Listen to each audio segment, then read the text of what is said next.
Yo, what's going on? How's it going? NPC the game, Book of Gabriel here, Blaxican in Taiwan. Good evening to my folks over there in the wilderness of North America, especially San Jose, New York, Detroit. Good afternoon to my folks in Hawaii, Mushroom Spore out there, Float Tank, USA. And good early morning to my folks in Baghdad. Maybe see the game live. And today, the topic is brilliant minds talk about people. So,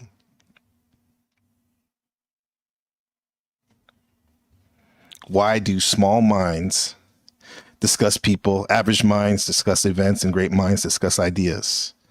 You probably heard that in a quote form. What comes to mind when talking about small minds is we all know that when we hear the saying, if you can't say something nice, say nothing at all. However, do you really live by that? Probably not. That's how we like to talk on to our friends endlessly. The first reason is probably really simple when you think about it, because it feels good.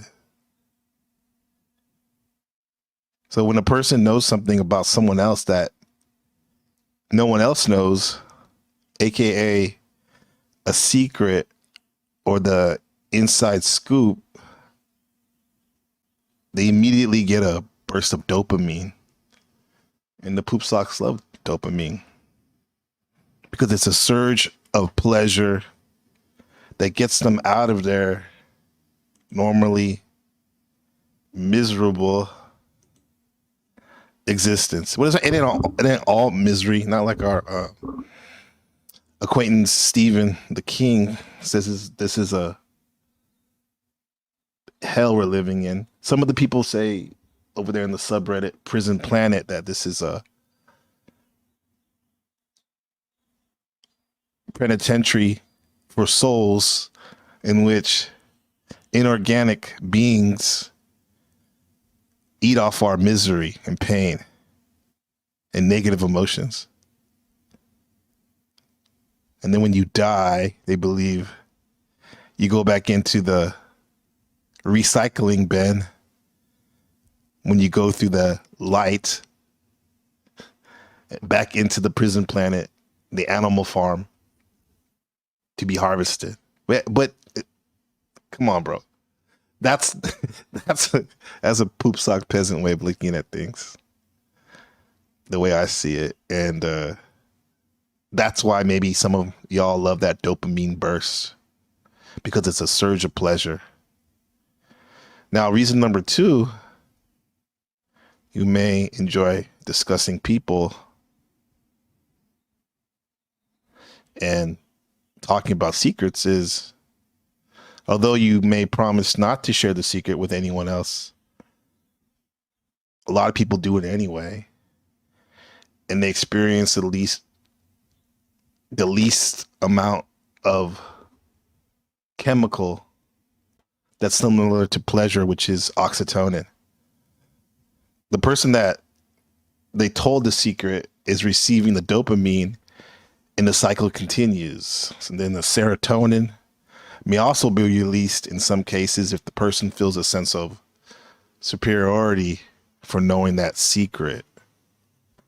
And the chemical surges are not only extremely addicting, however, they establish closeness and trust between two people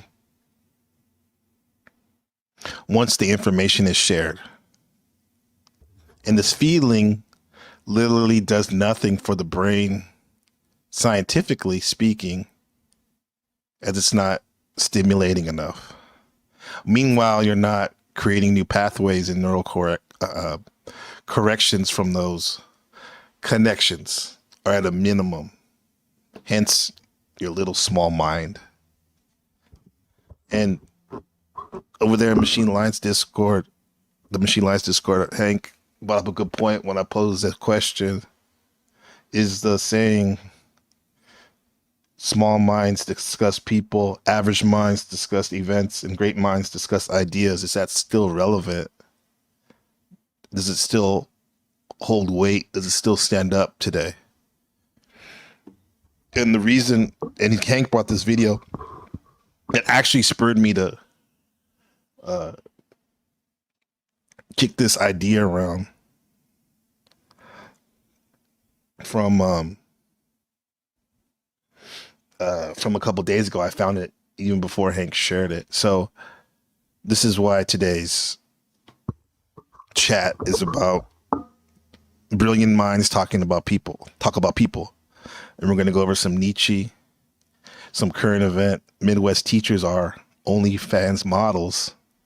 Henry Thomas Buckley, LeBron James 1707 Tequila commercial, and this prison gang grape in Australia. And Conor McGregor, is he addicted to cocaine? So let's start it off by looking at this. Shout out to the chat. Look at this and do the math on this video about small minds and large minds and average minds. Let's see what they're talking about.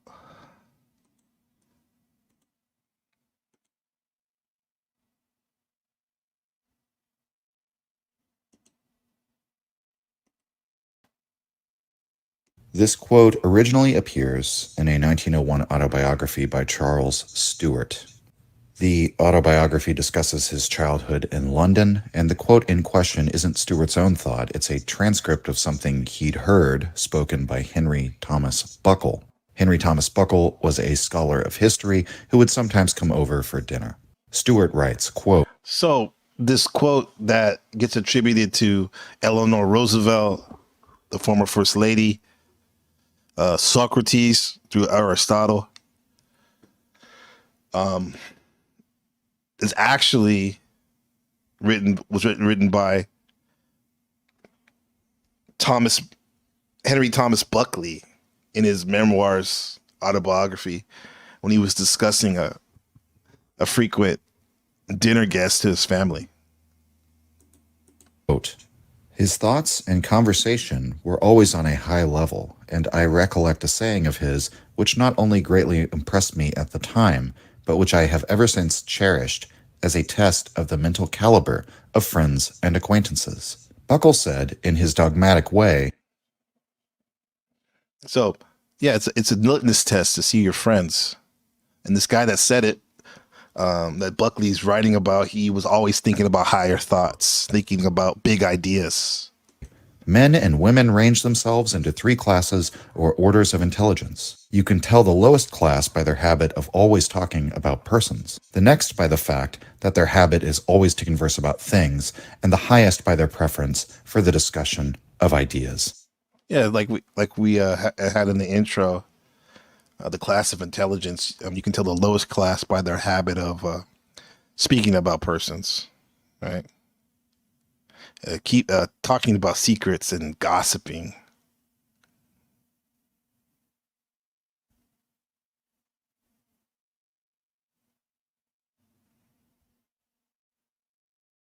And then the average mind, he said, you can tell the lowest class by their habit of always talking about, well, we already said that persons. The next, actually, of the average mind is the fact that their habit is always to converse about things.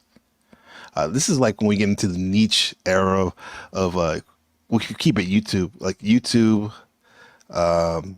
podcasts, forums where you're talking about a specific thing, like how to build a carburetor from scratch, how to maximize your opportunities in the quote unquote dating field, how to bake a cake, a German chocolate cake.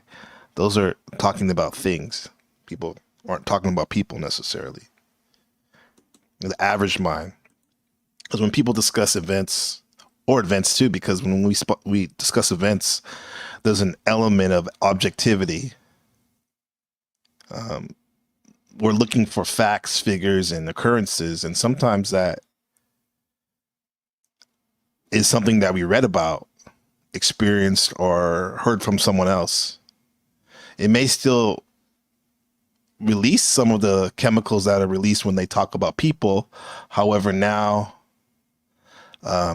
we can say we are becoming a media mind, and we're actually interested in the facts, the figures, and the currents, which takes some higher level of thought. This cerebral cortex, the higher brain, upper brain. And then when we share the event or thing, a conversation starts and opinions are made. And this isn't anything new or innovative happening here.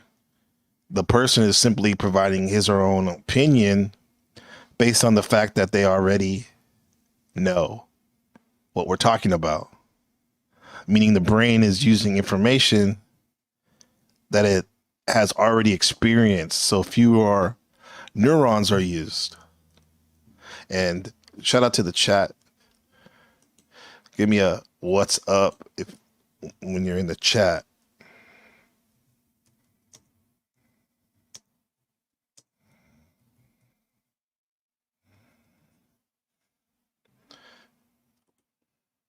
So this statement by from the reminiscing of legal and social life in Arab Borough in London, a book is what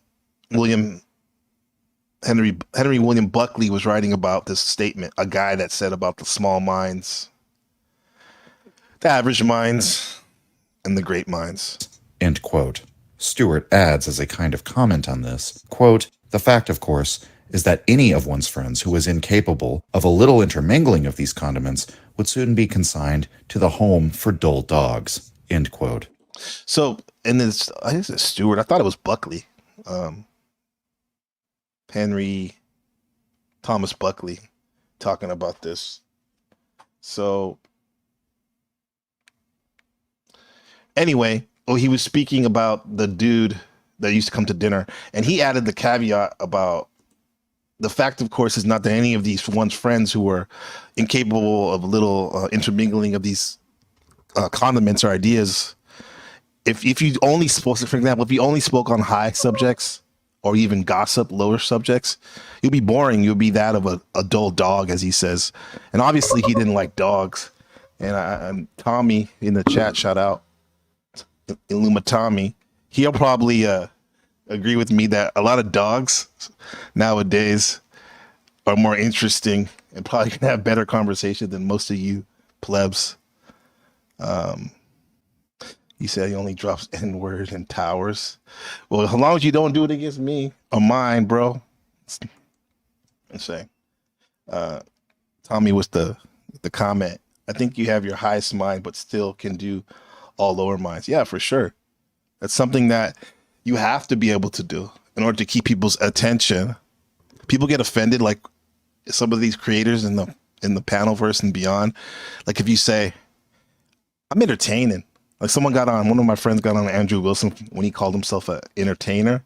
And I can understand when my friend has some contention with that statement from him, because Andrew Wilson always portrays himself as this big intellectual master debater. Nice word, master debater. Yet when it's convenient, he'll switch his identity to, oh, I'm just an entertainer. When someone presses him about his Christianity, his Orthodox Christianity, and why he isn't sharing more of it in I'll say converting other people, he'll say, I'm just an entertainer, yeah, for real. Fuck that dog hater. Piece of shit. So, let me see.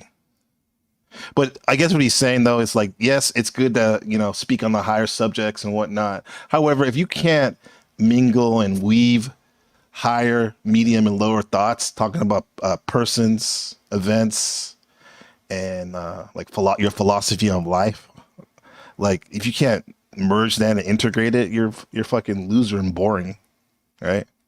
So if I ever get like that, please give me a heads up, at least. I may not like it at first, but in the end, I appreciate the constructive criticism. In other words, in the original source, the person who took down the quotation doesn't fully approve of it. He says it's a nice test for the overall mental caliber of one's friends, but he also calls it dogmatic, and he says that anyone who rigidly held to this principle would become, well, dull. Perhaps the kind of person whose idea of a good conversation is to give a nonstop lecture about nothing but ideas. That can be just as annoying as an obsession with gossip. A good conversation usually involves a bit of all three condiments, as Stewart puts it, different spices for the conversation. So why are we talking about this? Well, for one, I think it's a funny irony that the man who said that only small minds discuss people has had his quote taken from him and given to Socrates or Eleanor Roosevelt. I guess he should be happy about this, right? Yeah, another hypocrite. Saying all that shit, but really doing exactly what he's telling others not to do or whatnot. Let me see. Yeah, comment from Station 33. Entertainer, it's okay, but mean or wrong. Speaking of mean, I like your comment about Jesus. Jesus wasn't necessarily a nice person, but he was a good man, the greatest. Yeah. If you look in the dictionary, the word nice, one of the, especially older ones, the archaic meaning of nice is ignorant. Because when you think about it, when you say someone's nice, are you really describing anything about them other than the fact that they don't really cause waves or they don't really know what's going on? Think about that. Yeah. I'm gonna put the StreamYard link down below if Tommy or anyone else wants to come up and do the math on these variables. Boom. Jesus wasn't a nice guy. He's a good video by the. This is a good video by the channel Jim. Okay, I'll check it out. I believe that because a lot of us are, especially my folks, we're fixated on when he turned the tables over in the temple, when the money changers were desecrating the temple, you know. So yeah, so that's Thomas.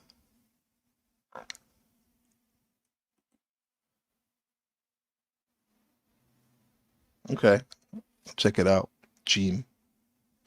Definitely. Yeah, you're more than welcome to come up, Tommy, if you like. And I appreciate you in the chat as well. So we're gonna do tomorrow. We're gonna do a broadcast, the Lim with Tommy interview, Apocalypse, Surfing the Apocalypse, episode 21 with Encode 24/7. That should be interesting. Should be fun. It should be novel, very novel. I'm looking forward to it. I'm excited. I'm going to be there, and you're going to be there. So let me see what we got at. So speaking of small minds, let's get into this about what some of y'all been waiting for. Midwest teachers are OnlyFans models. The story is trending right now. OF, everyone's talking about OF. It's the dirge of society. Okay, check out my boomer skills in getting this. I remember somebody called me a boomer, maybe like over 10 years ago, and I was like, bro, I'm not a boomer. I'm Gen X, you know. And then I had to like think about it, like, bro, you know, it's not that. When someone calls you a boomer, they're not necessarily saying you were born in the 50s after World War II. You're literally acting like an old person.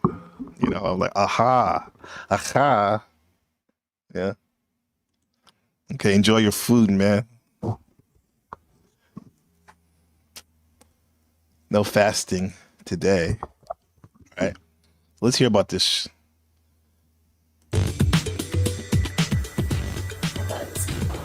You know what I need right now? Someone to take me to dinner and then bring me home and have me for dessert. Porn was not included in this high school teacher's extracurricular activities. Hey girls, wanna go take the tops off? Oh, yeah. This is for all the blue. No, I'm gonna have to make this big. You know what I need right now? Someone to take me to dinner and then bring me home and have me for dessert. Porn was not included in this high school teacher's extracurricular activities. Hey girls, wanna go take the tops off? Oh, yeah. Yeah, you don't think so, right? There's definitely something that's not involved in the teacher's extracurricular activities. These other teachers too, having their girls' night, girls' weekend bonding. This is for all the blue-collar men out there. I'm going as a sexy teacher. But for Brianna Coppage, her unexpected career change has turned out pretty successful. Let's see the page. Brianna Cop page. You found me, yes. Is that teacher you saw in the news? She obviously, I'm assuming she's not a teacher at the moment. That'd be too much, right?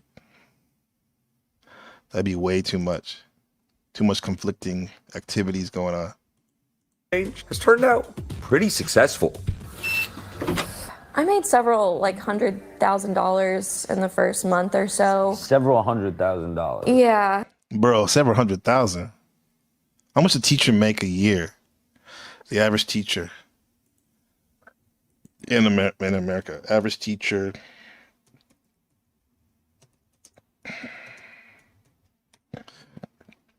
Let's see, not in Vietnam.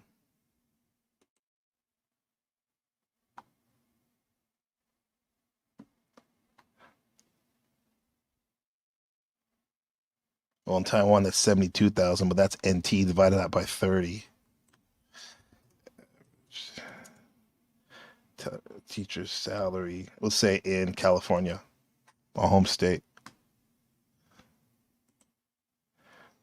They have the 19.994 dollars, 1994 an hour.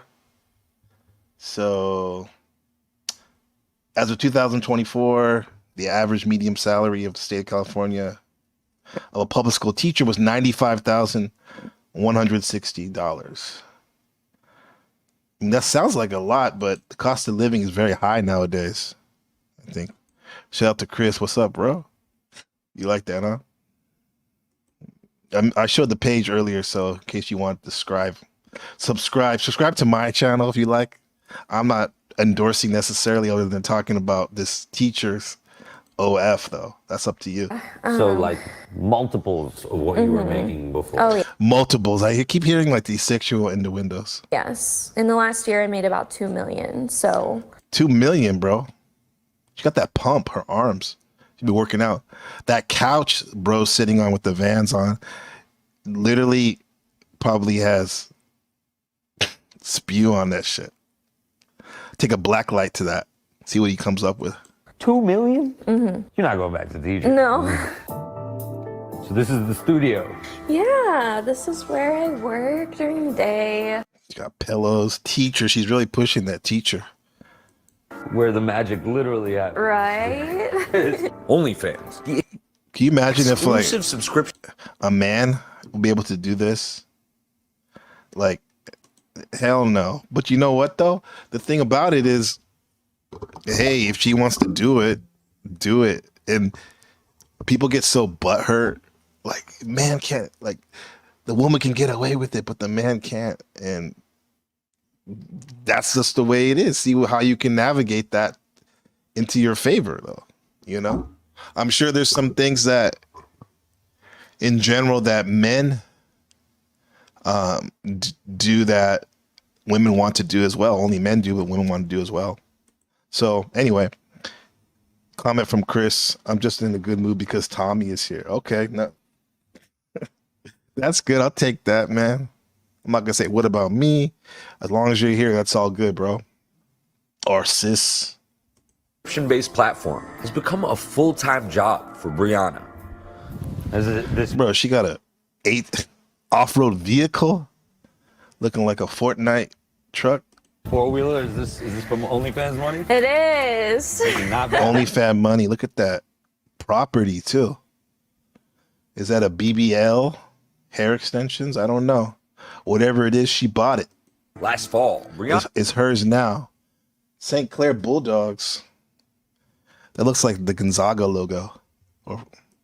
was a high school English teacher in suburban St. Louis. My favorite. High school English teacher. So she's teaching you critical thinking and creative writing and what you call it? Literature. How to express yourself. Part was teaching Shakespeare. I mean, the kids loved it. So we did Romeo and Juliet. We did things like Macbeth. Good. Actually, I taught that Romeo and Juliet last semester with my high school class writing course. And that was fun.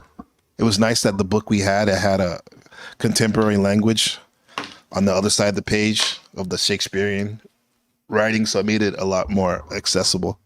So yeah, Shakespeare's cool because that story, Romeo and Juliet, as well as his other stories, are templates for all this, most of the romantic comedies and tragedies that we watch today. Comment from Tom Illumitami. Men can still do it. Men with dicks can do it. Rule 34, bro. That's true. Yeah, they can do it. Yeah. Definitely. I guess my mind was thinking about I was fast forwarding it of like the women teachers that get caught with students. Remember that there was a big uproar. It's like men can't do that. Well, you shouldn't be doing that anyway, probably. Definitely shouldn't be doing that anyway. But now most of the stories I see on the news are female teachers, and usually they're kind of hot, messing around with their students. I remember the first time I heard about that, it was the Pacific Islander kid that was with his 6th grade teacher. They ended up having kids and having like 3 kids. I think either she died or he died a couple years later. Nice to meet you, Chris. Good to have you. Comment from Kami. OnlyFans is just a subscription platform that will help you remove reposted stuff. There's more than porn, but it's mostly porn. Right. You can put anything there. I know someone that does crocheting there. They do that. Yeah. It's just funny coming from the space. Some of my fans were in. They were in like the red pill, black pill space, and a lot of those dudes, they get so worked up about these OnlyFans models. They believe it's like the dredge or the end of society because of them. You know. Now, if you don't want that around you yourself, you have the option of taking your small mind and going away from it. And right, if you have family, you don't want your children to be around that. You know, the privacy locks you can do and all that. But I'm sure a lot of men would do it if they had the balls to do it themselves, and if there was a need for an audience for the people to see them. On top of that, As rewarding as teaching can be, it's no secret that salaries for teachers aren't as high as they should be. I made $42,000 per year. Missouri is one of the lowest paying states yeah, 42. We were talking about 96,000, 92,000 in California. in the country for teacher pay. So Were you able to make ends meet? no, my husband was also laid off at the time. He had student loan debt, car loans, credit card debt, you name it. When Brianna saw her friend's OnlyFans page, she got an idea. So at You first, said her husband. Okay, so let's thinking about that. If I'm a married man. Ask the chat, would you want your wife doing OnlyFans? Is it a big deal to you? You know, is there like levels to it, like boundaries, like she can only be solo, or if she's gonna do content only you, or you're gonna go straight Adam 16 and from No Jumper and cuck out your wife to Mandingo? I forgot that guy's name. Right. Anyway. first, it was just like me and my husband, just like boy-girl stuff, girl stuff, just me, but didn't show my face at all. She said her income grew by Okay. $5,000 a month. We could pay. Yeah, 5,000 a month, right? She was just doing solo with husband, just what I mentioned, the husband stuff, just them two, right? Comment from Illumitami. There is frigates love porn. Figs try to F straight dudes. Yeah. Okay.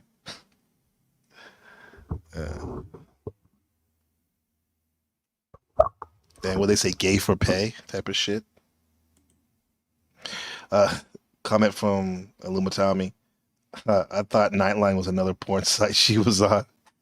It's promoting her OnlyFans. Today it's a promotion for OnlyFans and her page. Definitely. Any promotion is good, you know. Even if I were to, because I made that video yesterday, the little clip of my from my broadcast 2 days ago, and I was talking about Flow State, who else? Speak Easy, Book of Thought, and just a little bit about them, what I think about them, how they look to me, and if anything, they're I actually put their page links and said check out these channels on the Panelverse, which is funny because I added everyone and I didn't get no response. You know, if anything, can I get a FU or at least a thank you for promoting your page? But people don't look at that. And shout out to, while he's here, shout out to Tom for giving me the heads up on a lot of this behind the scenes creator stuff in terms of getting monetized. Because a lot of people I know that are monetized and they're quote unquote friends and acquaintances, they don't even tell me the little things he's told me already about it. Or getting my page ready, like my channel ready. So shout out to him. I guess a lot of people have their head up their culo and they like the smell of their own shit. Pay our rent. But I also didn't know how much of a risk there was going to be. So at the time, it was me thinking, well, can they actually fire me for this? Did you feel like as a teacher you were crossing the line? Well, I wasn't doing anything illegal. I'm there to teach reading and writing. Like, I'm not there to instill their morals. Someone from her She said she's not there to instill their morals. I think that's a cop out, bro.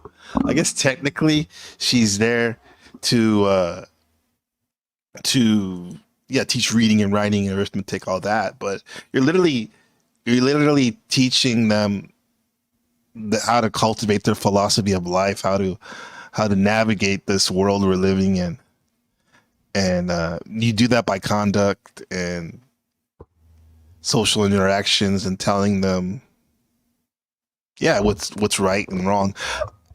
I hear in child development classes you're not supposed to say really that's bad or be a good boy or a good girl, but because of the programming, that seems like a natural thing to say a lot of the times, and to actually how to manage children too, even as a teacher. So she says she's not there for morals. I think that's kind of whack, but if you're looking at it from her perspective, how she's trying to spin it, if she's not letting what she does on the, in her OnlyFans bedroom studio, roll over to her teaching, then why should that be a problem with anybody else, for anybody else, when it's not a problem for her?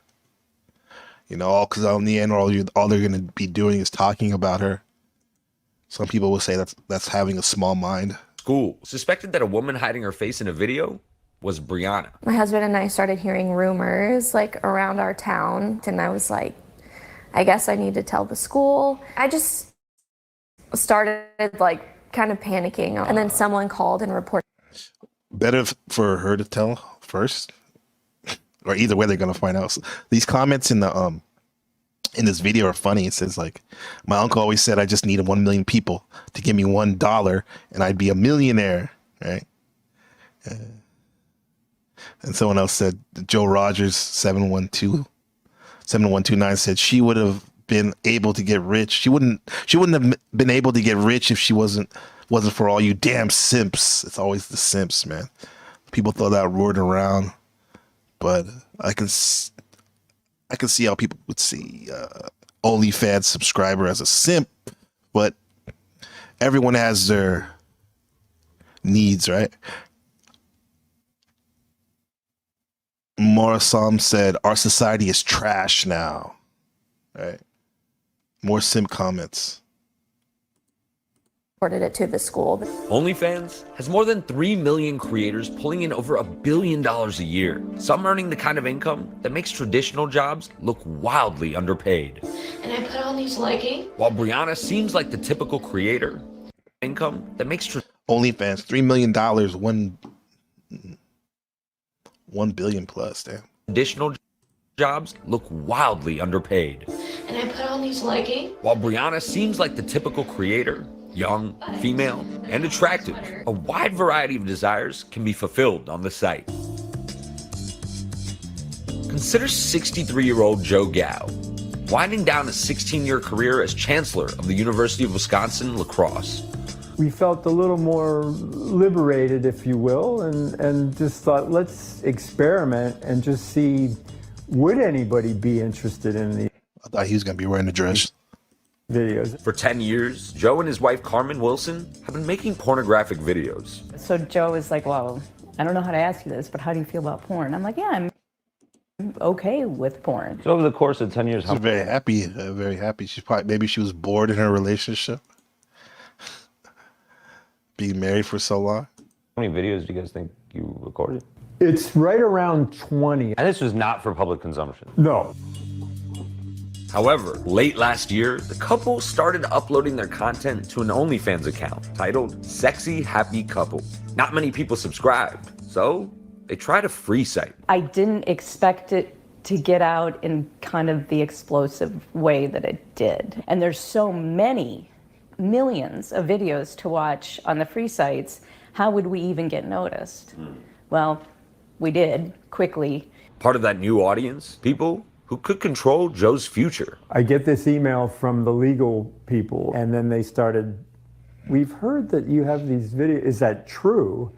And I wasn't going to lie to them. I said, yes, it is. Joe was terminated as chancellor, university system stating, in recent days, we learned of specific conduct by Dr. Gao that has subjected the university to significant reputational harm. His actions were abhorrent. I mean, come on, bro. Like, maybe that's not quote unquote fair, but do you blame the university? They don't want to be associated. Their chancellor, their leader, one of their main leaders of their university tribe. They want their university to be associated as someone who makes porn in a porn palace, right? But I understand why people would get mad about it. I mean, why the Joe guy would be like, fuck that shit, but come on. UW Board of Regents fired UW La Crosse Chancellor Joe Gao for producing online pornography with his wife. Joe Gao has told several news outlets that he believes he's being punished for pornographic videos that he and his wife made together and published on the internet. The media reaction was just stunning. I mean, we've been in... He's a good dude, students community react to his firing.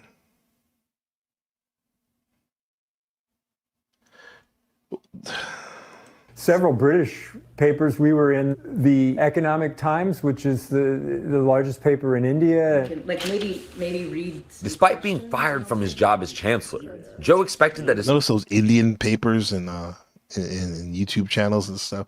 They get a lot of views, but a lot of the news is sensationalized big time, more than even the regular mainstream media.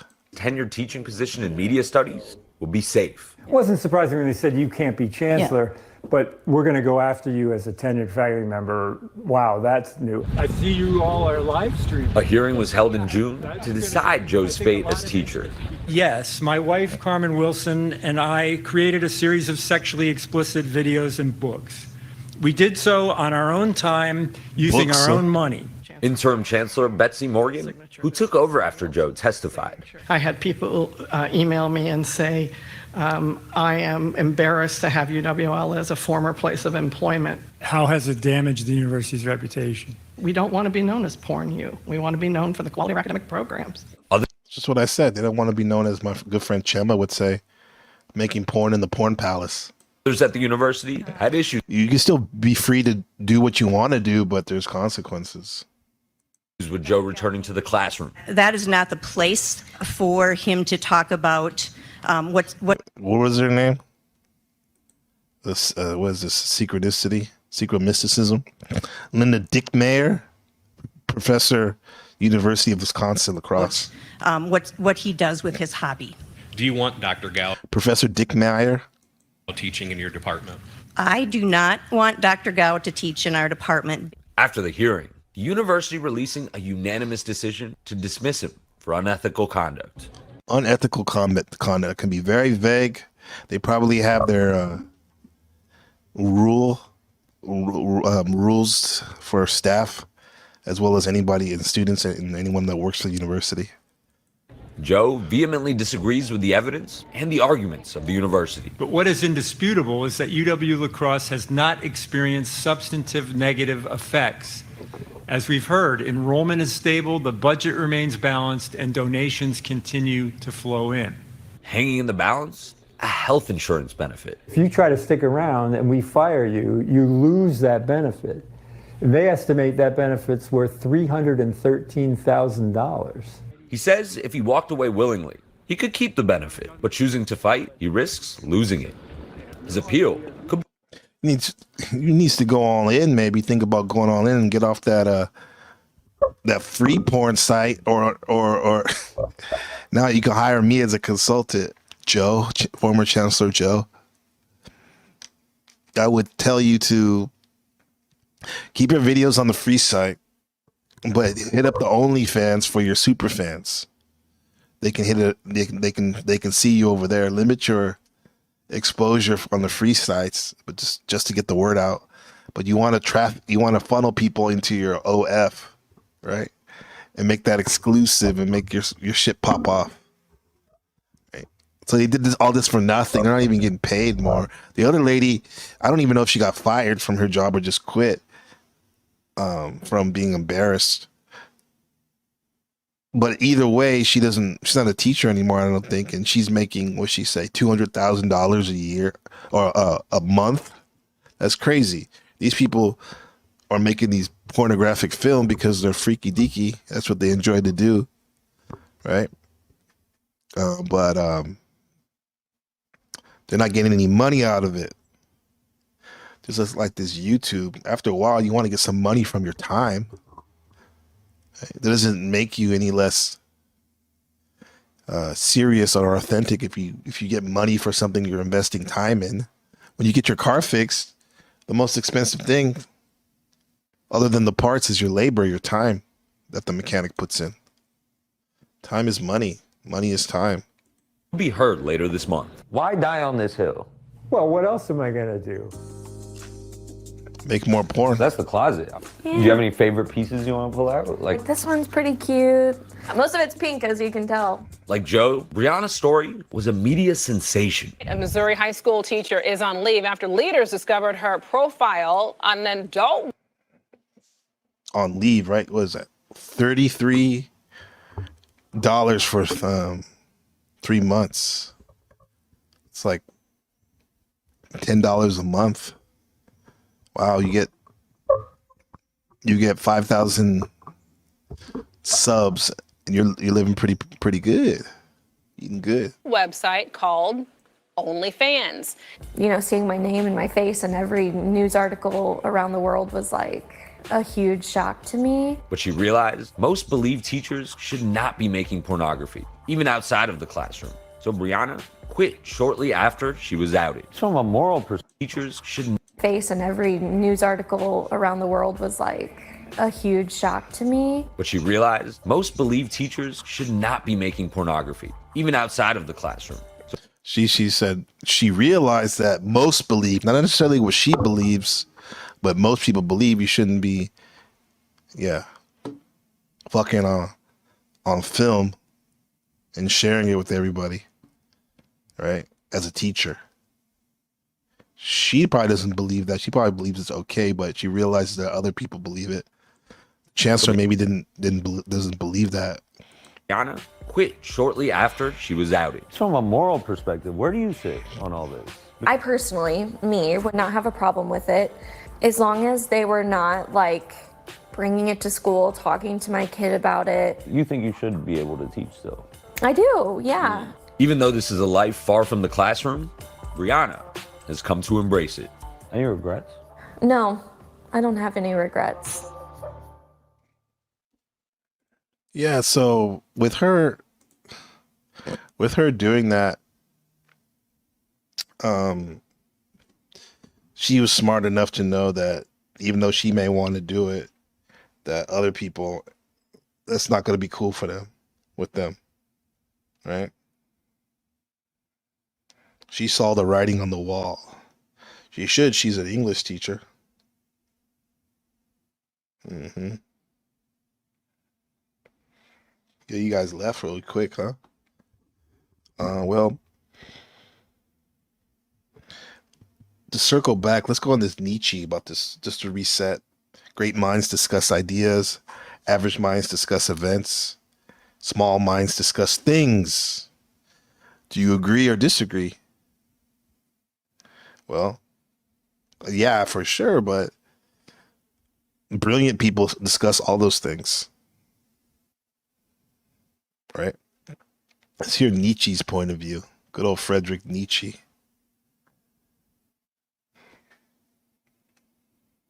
And it's those small, first of all, those small minds with the gossip. Those people in their town probably don't have much going on in their life. So they talk about the others, people, to entertain themselves, especially if it's a provocative story, especially if it's about sex. Right?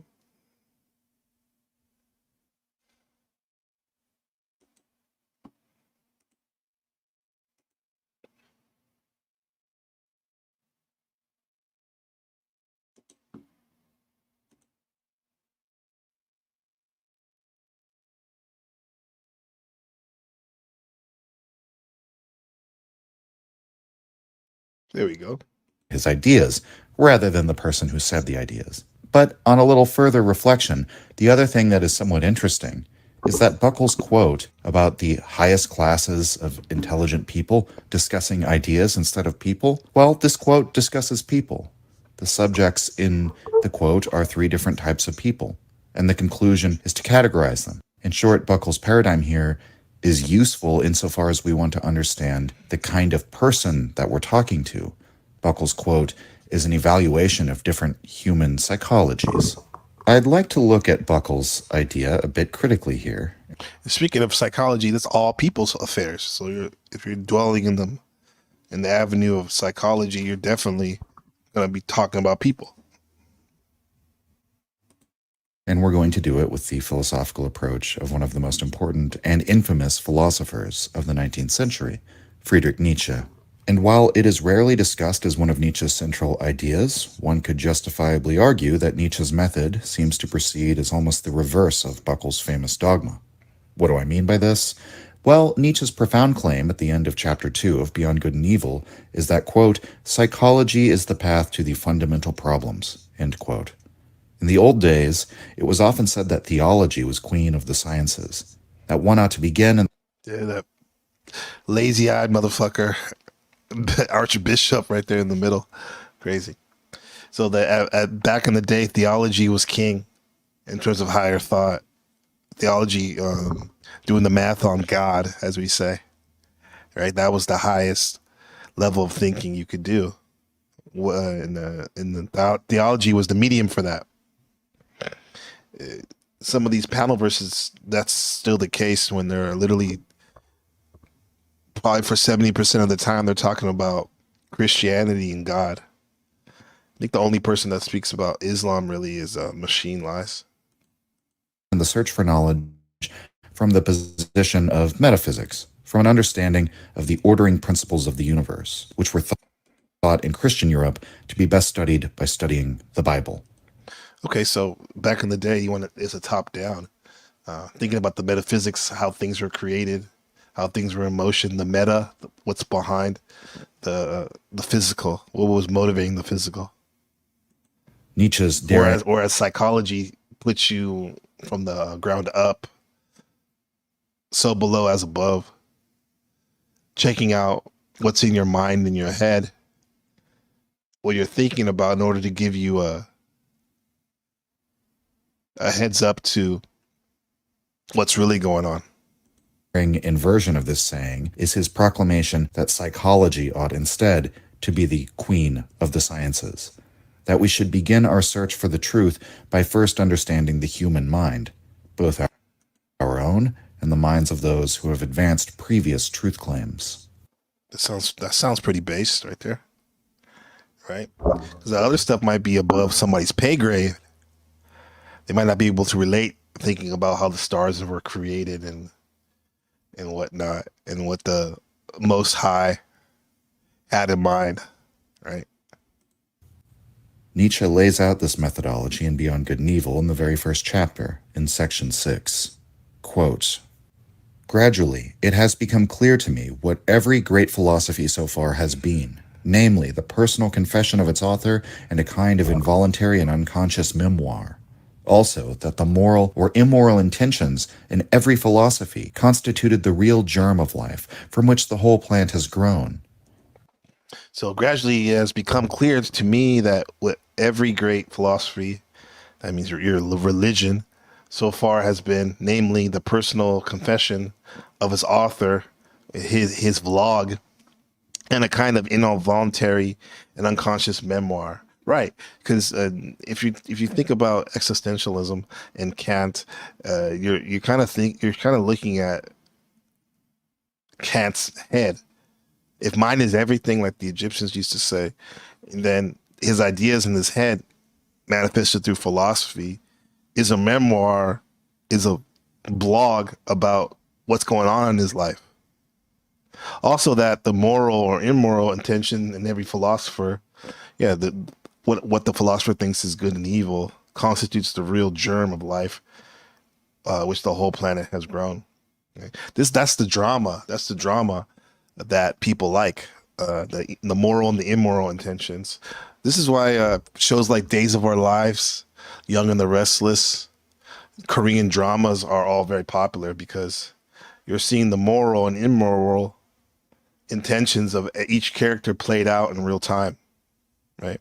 This is why the panelverse is kind of interesting, and I'm gonna keep doing my gonzo journalism on it, and keep chipping away at seeing why these moral and immoral intentions aren't really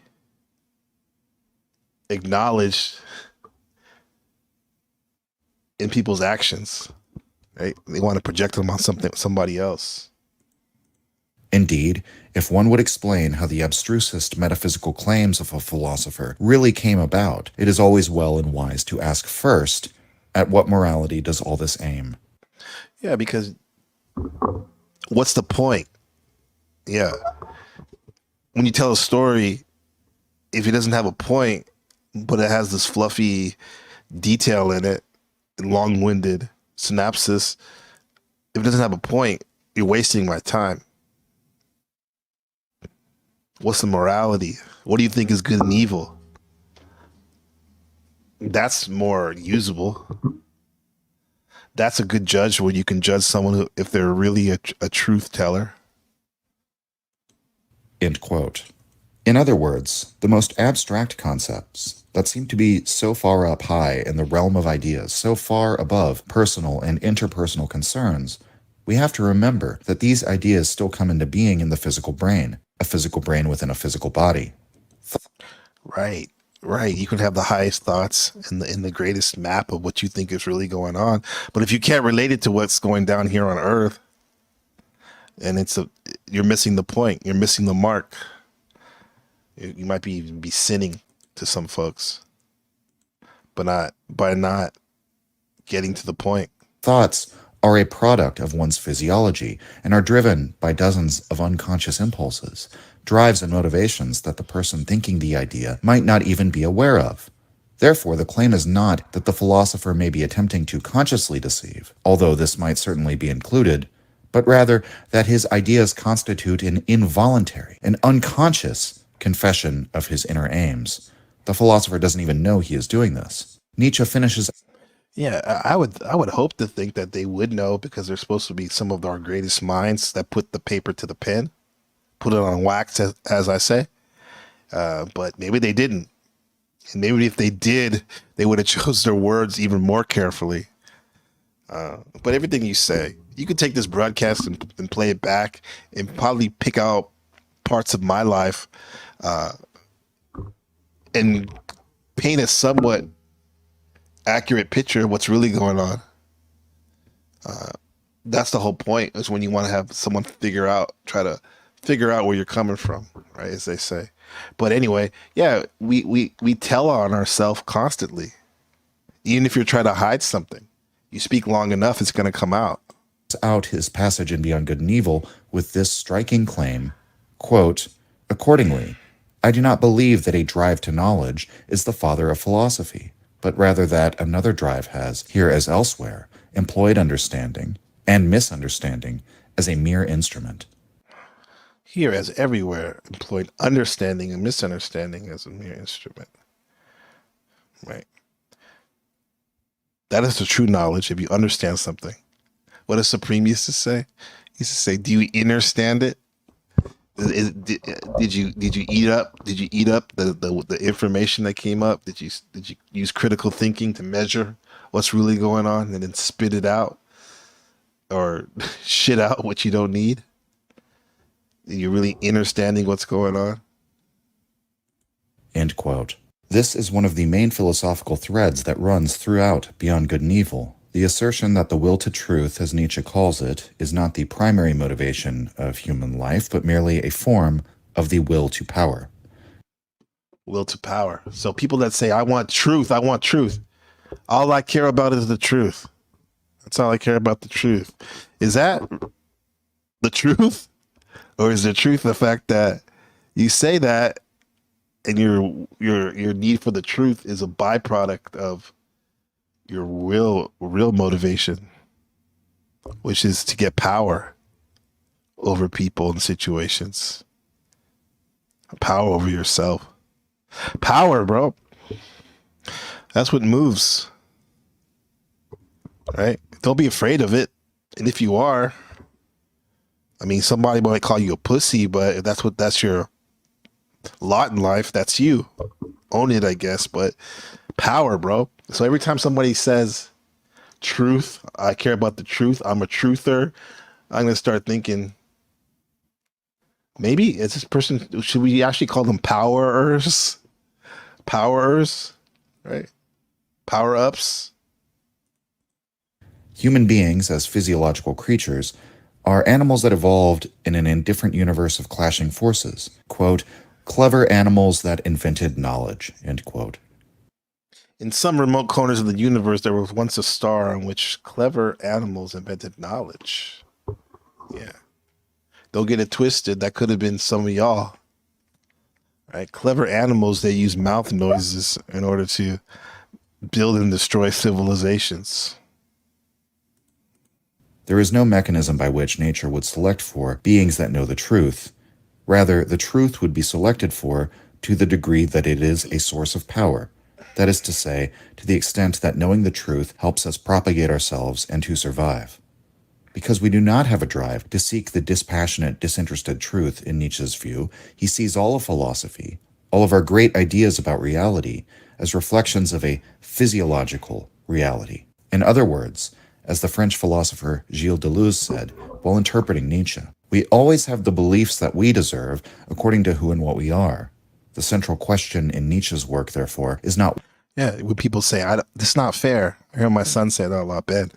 It's not fair. Well, this is what you think you deserve. Now, what are you going to get, actually? What or why, but who? Who is speaking here? Who is making the claim? To put this into the phrasing of another cheap, modern truism, consider the source. This doesn't just go for other people, but for ourselves too. Nietzsche would say that when we have an idea, we should ask ourselves, what drive within me is philosophizing here? This can be even more difficult with ourselves than with others, since our own thoughts present themselves as, well, I, mine. We tend to self-identify with our thoughts, and they don't come with a stamp of origin that tells us, for example, this anxious thought is because you didn't get enough sleep last night. Or maybe you're feeling irritable because you didn't have enough to eat this morning. Instead, So the question that comes up real off top is, when we see the I, what are we talking about? Right? If the thoughts aren't you, or the thoughts aren't the I, what are they and where are they coming from? And also, too, what is the I?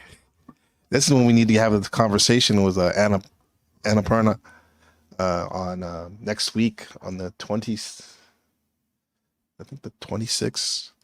Yes, we'll be having a dialogue about attention. And I bet we'll get into Advaita non-duality, right? What is the I, this action figure that we hold on to? the thought presents itself as an unvarnished perception of reality. Most people don't ever consider these factors when evaluating the ideas of others because the motives for our own ideas remain unconscious to us, and because of the great pride that we conscious beings take in our consciousness. Yeah, we love our ideas. We'll die for them. We'll fight with them. We will look stupid for them as well. Yeah. It is an uncomfortable road of inquiry to proceed down, and most of us will not want to do this, according to Nietzsche, because if we accept that the self's activity is truly unconscious, which is to say pre-rational, and therefore pre-voluntary, then we've undermined the entire basis of the free will doctrine, and therefore we've also undermined the entire doctrine of morality. Nietzsche gives a number of examples throughout his work of using this method of evaluating the idea by reference to the person. The best example is Schopenhauer. Arthur Schopenhauer, who was Nietzsche's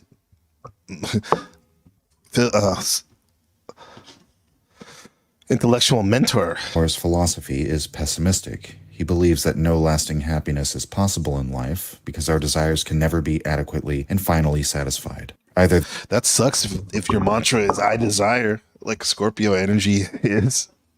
You'll never be satisfied. You'll just be a ravenous beast, always hungry.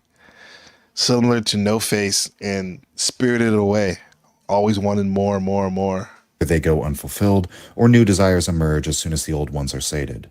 Schopenhauer was influenced by Buddhism, and his philosophy bears many important similarities with Buddhism in this respect. Schopenhauer believes that desire inherently leads to suffering, and that the only way to become free of suffering is to put an end to our desires. Shout out to Shadowback in the Buddhist mindset. Schopenhauer treats nothing as a given except sensations, and our How do you get rid of your desires, Schopenhauer?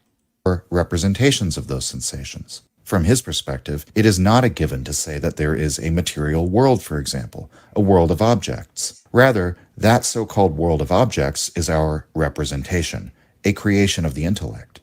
The underlying basis of this world of representation certainly exists, but it exists within our nervous system in the form of sensations. That's the only sure claim we can make about external reality, that it consists of these sensations that we represent to ourselves. When we look to the intelligible content of the only object... So with just sensations, Tim Leary said in Your Brain is God, in the Book of Life, or the Game of Life, that you're basically a nervous system. You're a spinal cord with the brain stem, that's navigating your way through 3D reality. That we represent. Nervous system, your feelings, a lot of those that Virgo energy, nervous energies, because y'all are synonymous, linked up with the nervous system. You're very hypercritical of things. That's what a nervous system is, sensation. You have to do that routine of staying in shape and going to the gym, for example, every day. Have a routine so your nerves aren't shot. That'll get you right. Present that we also have an inner awareness of, that object being ourselves, for we are both objects that we represent with the senses and the thing perceiving and representing. Schopenhauer argues that what we find is will. That is our inner experience: desire, striving, impulse, push and pull. The will to survive. Prior to any intellectualizing about the world, that is its character. Accordingly, Schopenhauer argues that the truth... That goes even synonymous with the primal brain. Your urges, right? The substance of the entire world is will, and that the inner content of every object we represent is will. Schopenhauer describes the will as blind, stupid, self-perpetuating. Its reason for being is to continue itself, and thus he describes the fundamental will as the will to live. Yeah, always trying to push forward, right?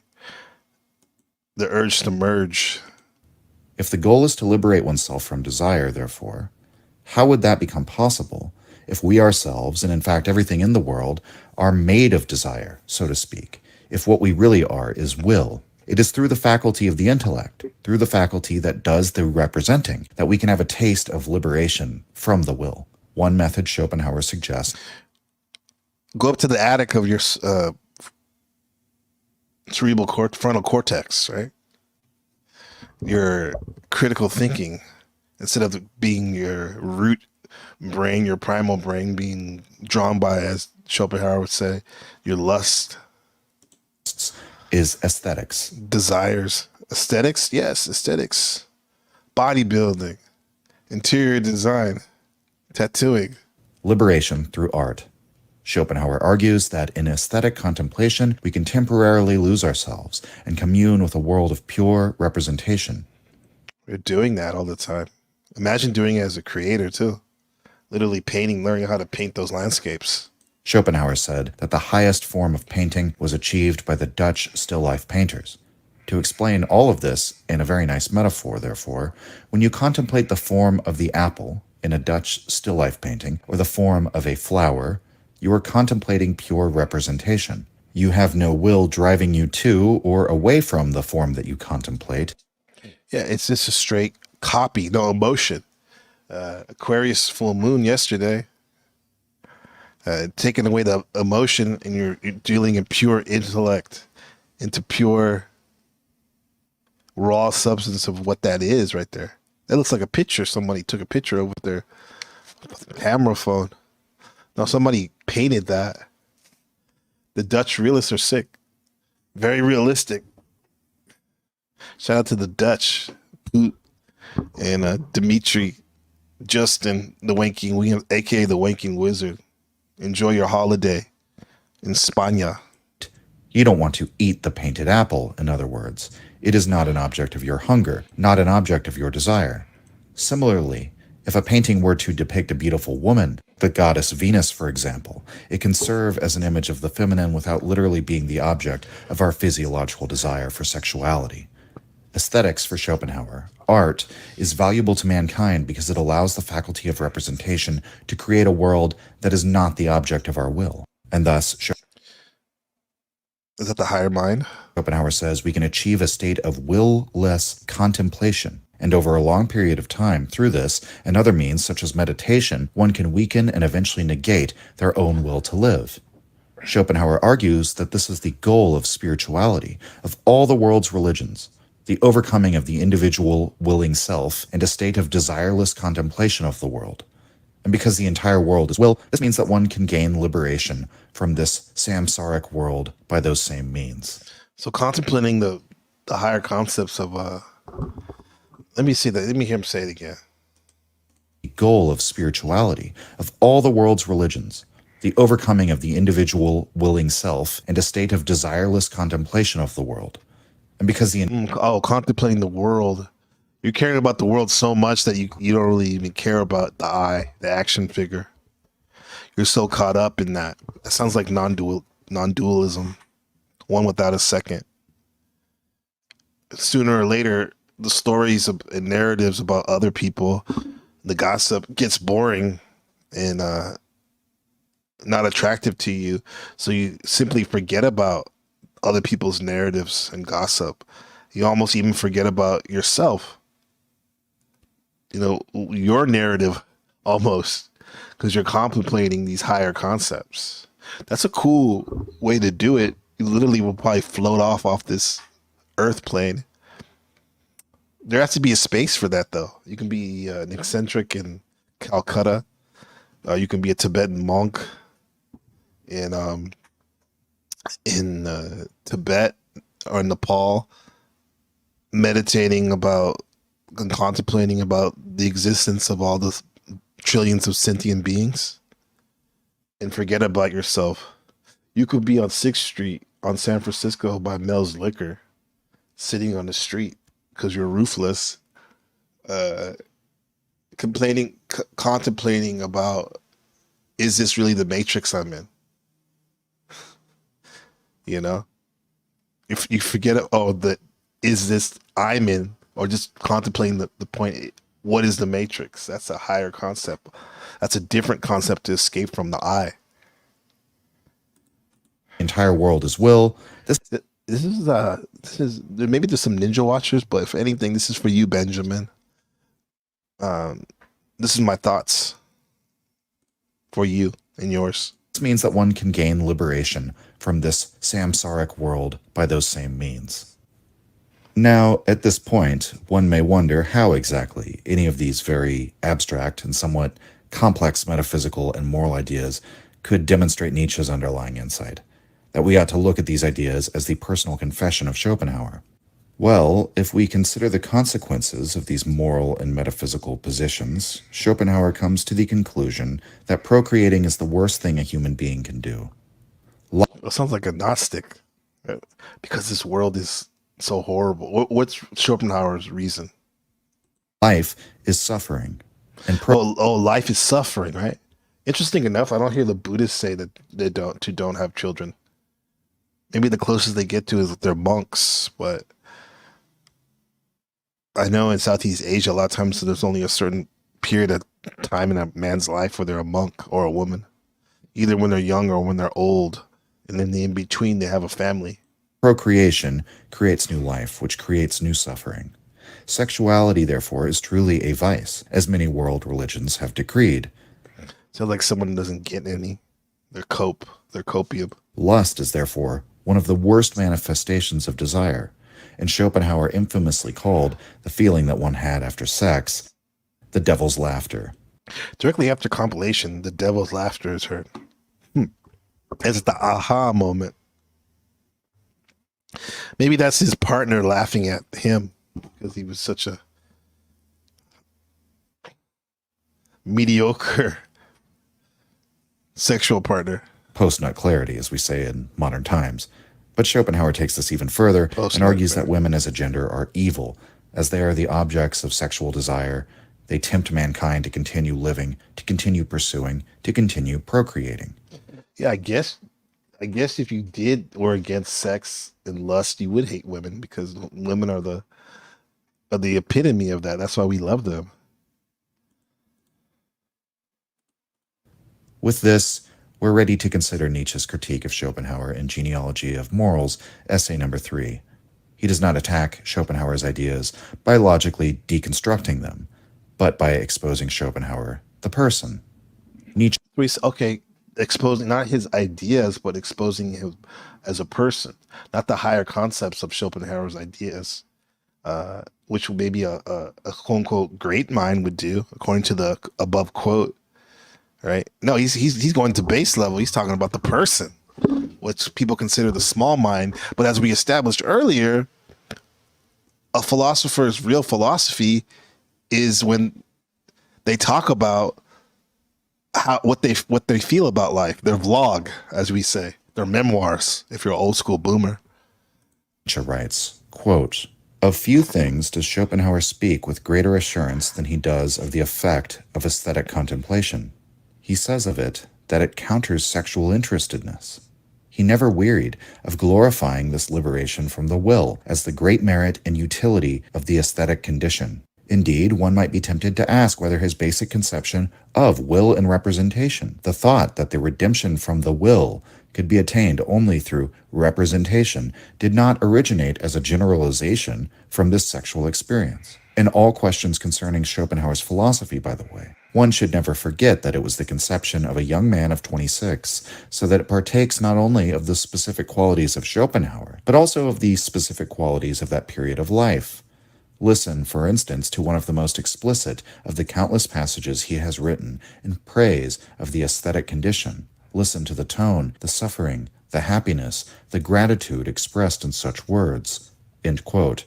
Nietzsche then quotes from Schopenhauer, from his magnum opus, World as Will and Representation, quote, "This is the painless condition that Epicurus praised as the highest good and the condition of the gods. For a moment we are delivered from the vile urgency of the will. We celebrate the Sabbath of the penal servitude of volition. The wheel of Ixion stands still." End quote. Ixion was from Greek mythology. He was a demigod who was invited to live at Olympus by Zeus. Ixion then grew fond of Hera, Zeus's wife, and attempted to seduce her. When Zeus discovers Ixion's desires, he throws him out of Olympus and inflicts a horrific punishment. Ixion is condemned to be lashed to a burning wheel, which shall ever turn, revolving endlessly as it rolls through the sky. The wheel of Ixion is an excellent metaphor from the Western canon for conveying the ideas that Schopenhauer receives essentially from the East. A man whose sexual desire condemns him to forever wheel through the void, suffering in agony. That is the image of Ixion, and it is also the image of the Buddhistic samsara. In short, Interesting enough that samsara, the wheel of karma, as they say, doesn't have a man on it like that. That makes sense. Go spinning around and around off your desires. There's a comment from Mr. Cryo. Life is evil because the government that makes our lives hell says so. Listen to the feds, bro. I'll let you tell it, bro. Good to see you. Life is evil, right? Evil backwards live. Because the government that makes our lives hell says so. Let's see if you can transcend that. You can meditate on the true nature of reality. Meditate your ass off of the government's land. Good to see you. Schopenhauer had very strong sexual impulses and was also at war with those impulses. As Nietzsche remarks in The Gay Science, he was an incel, right? He had all these urges because I think he wrote his book by the age of 26, and after that he really didn't write anything else new. I mean, maybe he refined what he wrote, but that was the basic of his philosophy for the rest of his life. Right? What did they say? Something gay? What was that? The gay impulses, and was also at war with those impulses. As Nietzsche remarks in The Gay Science, number 14, all of those writers who spoke of their sexuality as a kind of raging demon were always that same demon's favorite plaything. Yeah, they know. That's why they wrote about it, is because they were being tormented by that demon, but they maybe didn't admit to it. Only a man who felt himself to be totally enthralled to the sexual allure of woman could come to regard them as demonic servants of the evil one who bewitch us into continuing to pursue our desires. Right. So all these, we spoke on the Red Pill last week with Encode 24/7. Shout out to him, to that brother, our friend, our brother, that Red Pilled. A lot of the MGTOW guys, they hate women. They say they want to disengage from them, be off the grid from them. They don't even want to go to the supermarket and have a female cashier, but because they think they're succubi, like Black Ram 313 says, that they're evil, and every other word they say about the female, all that, like we never can make a woman happy, all those tropes, right? Well, it's because these guys are probably getting beat up by them. Those demons that they call women are all up in their head, renting space in their head and in their loins, right? Taking them over so much that they're spreading their toxic message. And some people need to hear that, but certainly don't dwell in it for too long, or you're going to be infected by it, like a vampire infects his victim that he bites.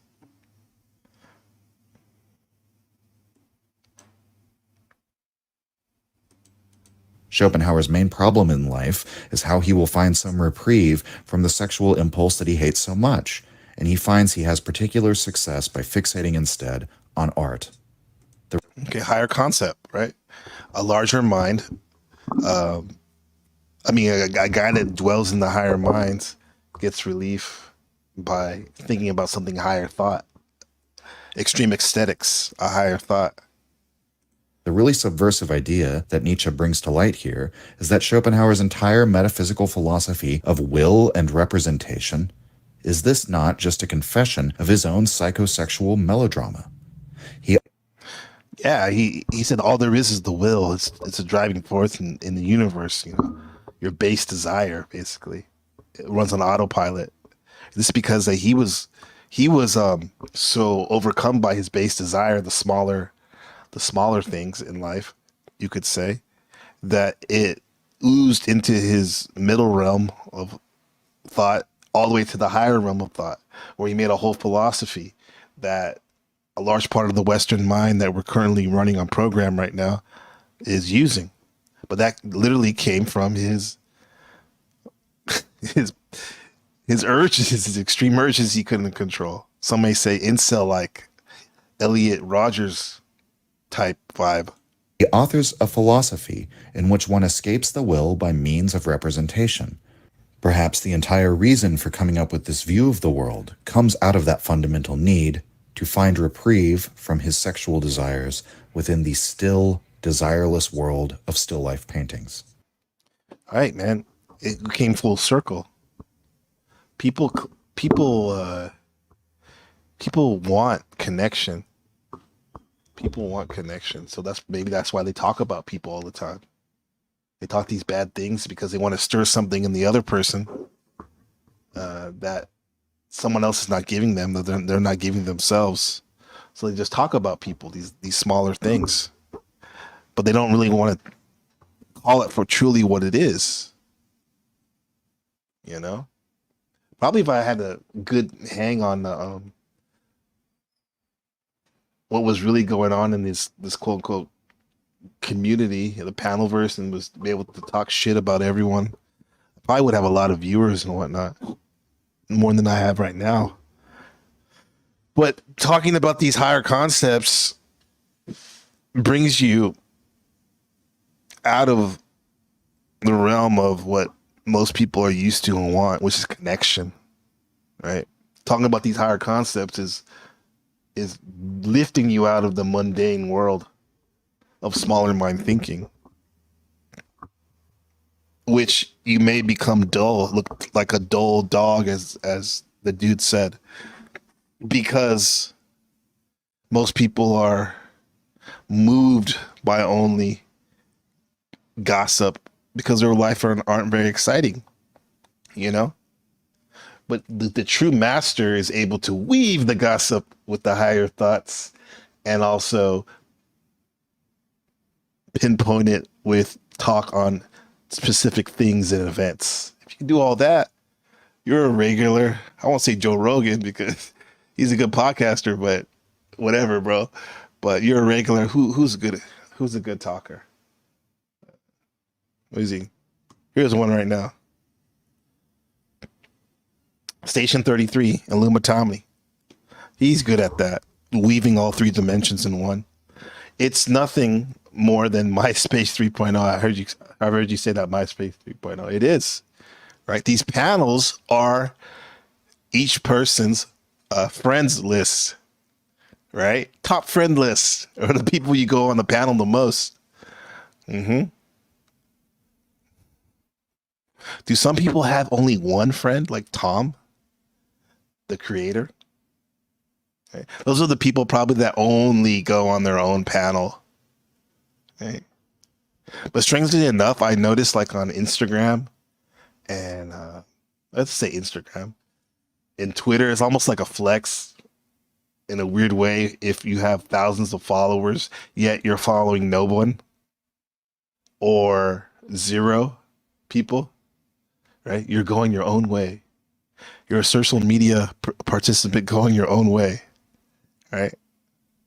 But I would think that those people are constantly in the search trying to look up people they frequent their pages. They just don't want to let other people know that they, God forbid, they follow someone's page. Okay. Was it Tommy was saying in the in his membership, because I got his membership, and it's interesting because I never had a membership, so I can't really base it on anyone else. But all I have to say is it's pretty interactive. It's cool, or it has the ability to be. There's like special videos in there. There's like intimate live streams, past live streams that were there. However, it's kind of fucking weird, and I can understand how it's kind of annoying and sucks how you can have a special live stream or something, especially if you pay money as a membership. And I hear Illuminati talking like, at least tell me you're out there in the chat on this live stream, and nobody says anything. I don't know if it's because it's a lot of toxic people in there that are just hate watching or trying to cause mischief and shenanigans. But even those people don't even have the balls to say something, right? Let alone the quote unquote super fans, right? Just say something. So that's why I appreciate you, Chris, and Station 33 and Cryo for at least talking to me and letting me know that you're out there listening to what I have to say on my MySpace. I'm going to one up him, Tommy. MySpace 3.3. I like that acronym. Okay, let's keep going. I think we have a little bit left. To say it more abstractly, to find reprieve from will within representation. Are these abstract categories themselves, therefore, simply Schopenhauer's autobiography? So what has happened in the course of the psychological analysis is that ideas which appeared to be dispassionate were in fact the expression of an inner struggle of the passions. This is exactly what Nietzsche means when he says that the abstrusest metaphysical position can be explained by questioning the motives behind such a position. There are numerous other examples of Nietzsche doing this, many of them in the first chapter of Beyond Good and Evil. His remarks on Epicurus, his remarks on Kant, Renan, Socrates himself. He also uses this method to draw certain generalizations. For example, the idea that philosophies which fixate on a world beyond, on a spiritual world as more important than the physical, are products of a sick or dying physiology. Probably a sick or dying person that wants to escape into something that's outside of this world, outside of their body, and even outside their mind, if they're into fantasy. The doctrine of heaven and the constant fixation on the afterlife is the philosophy of the old man, of the body in decline. Or we might consider Nietzsche's famous proposal of the master and slave morality, in which he argues that our position in a social power structure will affect our moral outlook on the world. So, tell me your position in life, your status, and I'll tell you your philosophy. What are we to make of all this?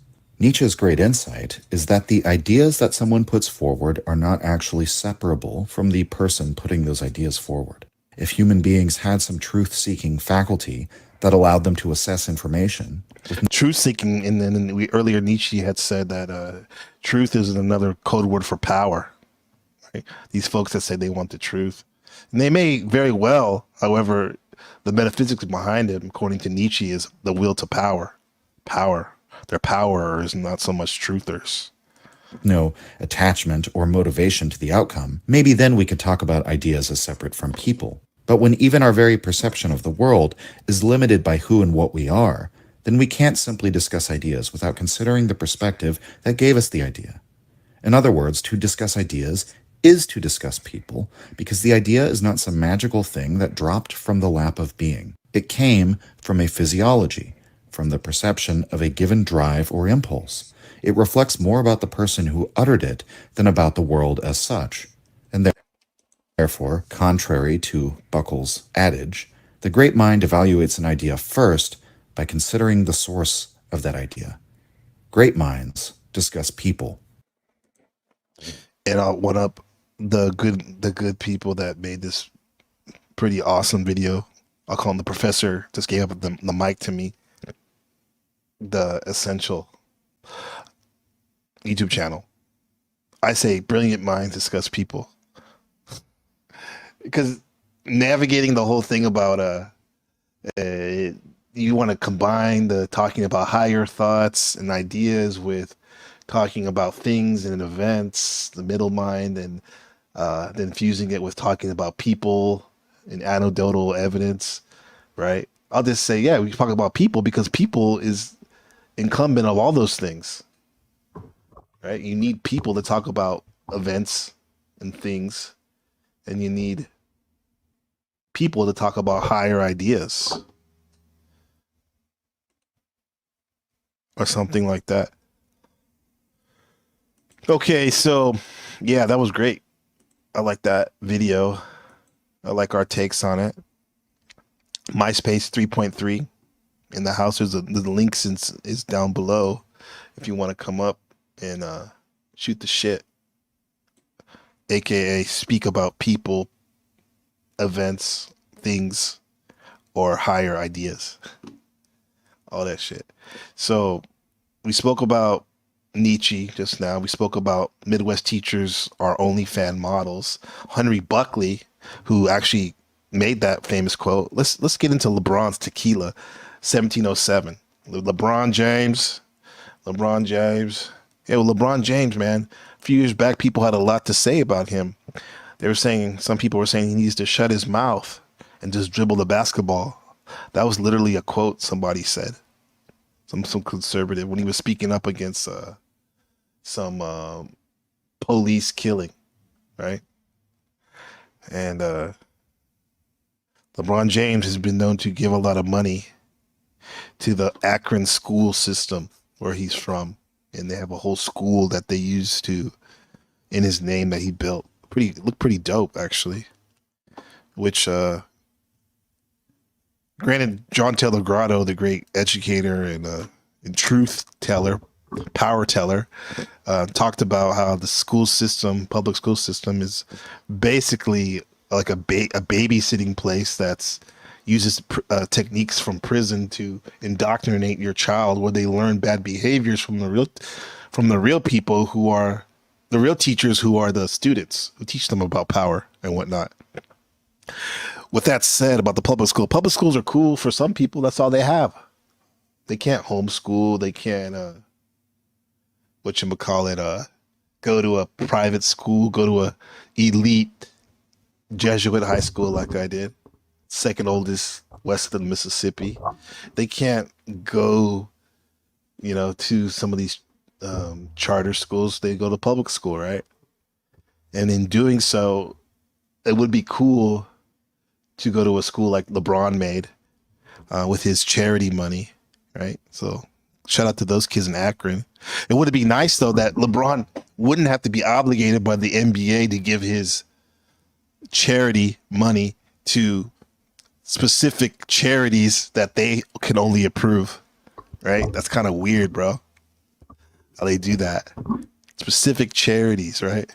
A lot of these charity organizations, the people who need the help don't get it. So this is LeBron and his tequila company, new commercial. I didn't even know he's been having this tequila for 3 years at least, 1707. But this commercial is making the rounds. Tell me what you think about it.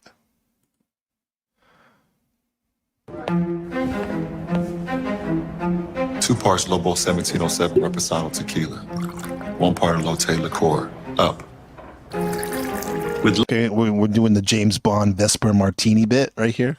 I get it. James, his last name is James, like James Bond. Lime, sir. Sliced, not squeezed. We haven't the pleasure of meeting yet, Mr. James. LeBron James. Your Lobo 1707, Mr. James. Thank you.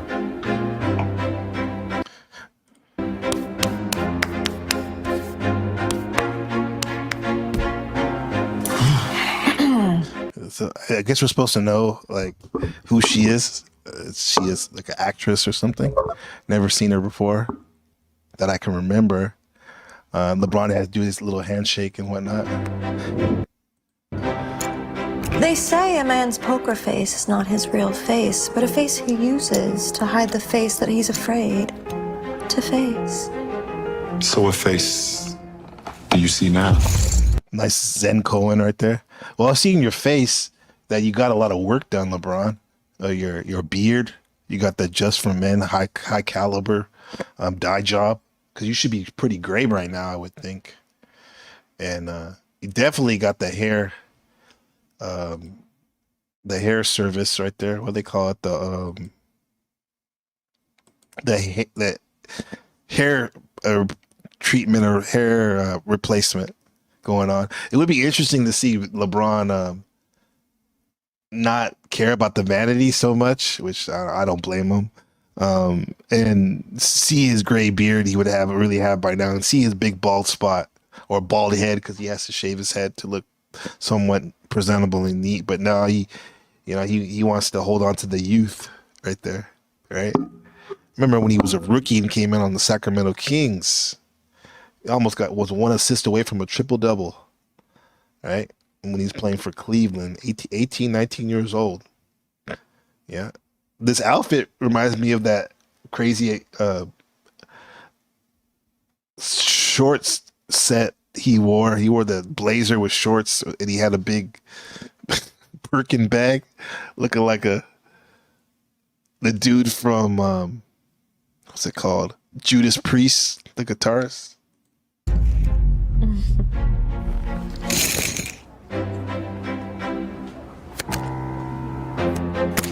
Game goes to the lady.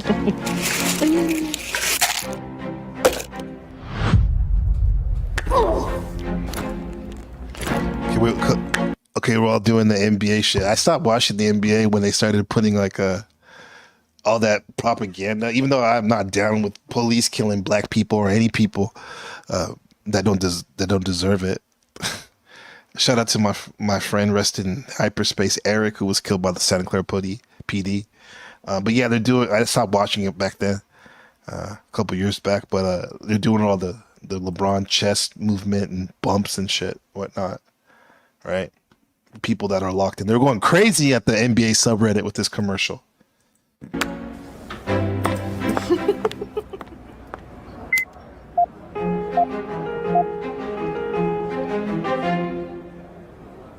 The only time this commercial is going to be played all the way through is on the internet and stuff. So Lobo Tequila, 1707.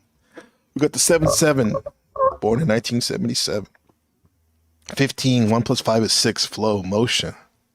Lobos, lone wolf, sigma. Tequila, fire water. I used to drink that when, like it was water. Because of my genetics being a Blaxican, I thought I could drink it and it would do me no harm. So the Jose Cuervo Centennial, which is like a tier above the normal Cuervo, Jose Cuervo, would drink that shit out the bottle in my early 20s to get lit because I was too nervous to talk to women at the lounges and festivals, Afro-Caribbean festivals and clubs, right? Yeah. Remember, because of my mixed heritage, to honor them both, I won Cinco de Mayo celebration in downtown San Jose, over there by the Johnny Rockets downtown, off of Santa Clara Street, where I was born in San Jose Hospital. I'm giving them all the information out now.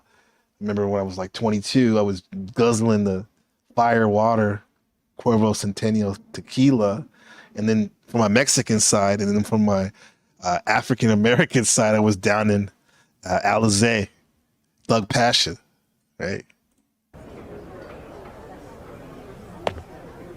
Well played, Agent. For your next mission, you'll be working with a partner. Negative. I roll solo.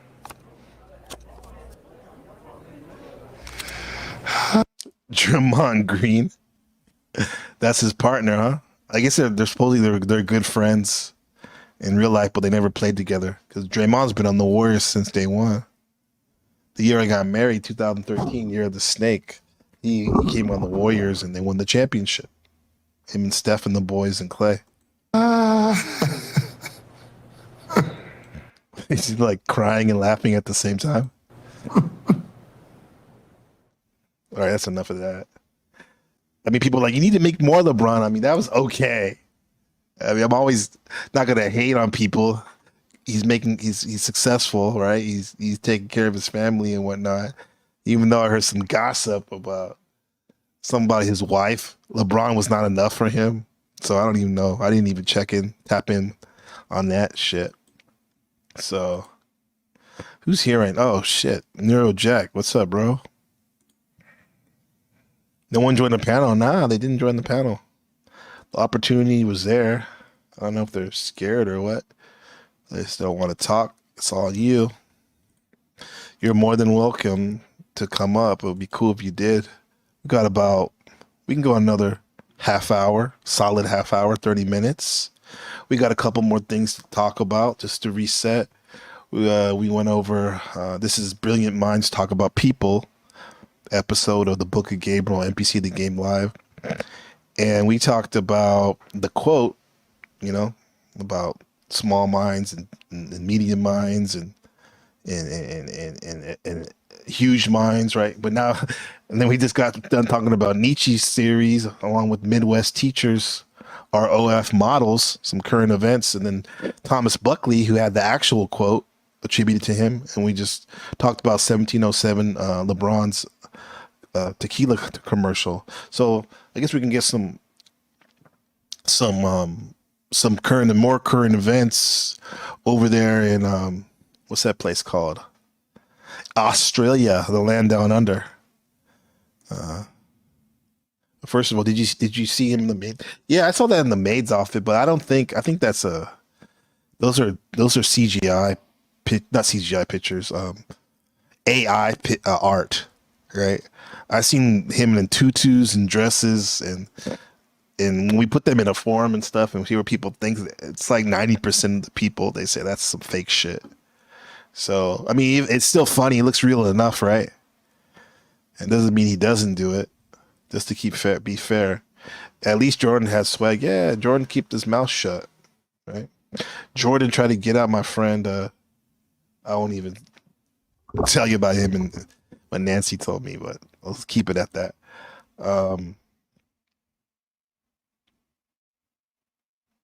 Comment from Silver Tongue Cavalier. He's a Freemason or something, right?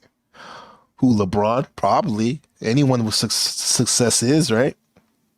And even if you don't know about even if you're not a Freemason, if you have some knowledge, you've come across and you study some of the things that Masons who are initiated study. So in fact, you're almost self-initiating yourself when you're studying about Masons. But yeah, he probably is, most likely. Shaq is too. Comment from Neural Jack. What about Casamigos? That's the hot stuff now. Yeah, Casamigos is big. That was like a yeah, it's always a good one. Casamigos is decent.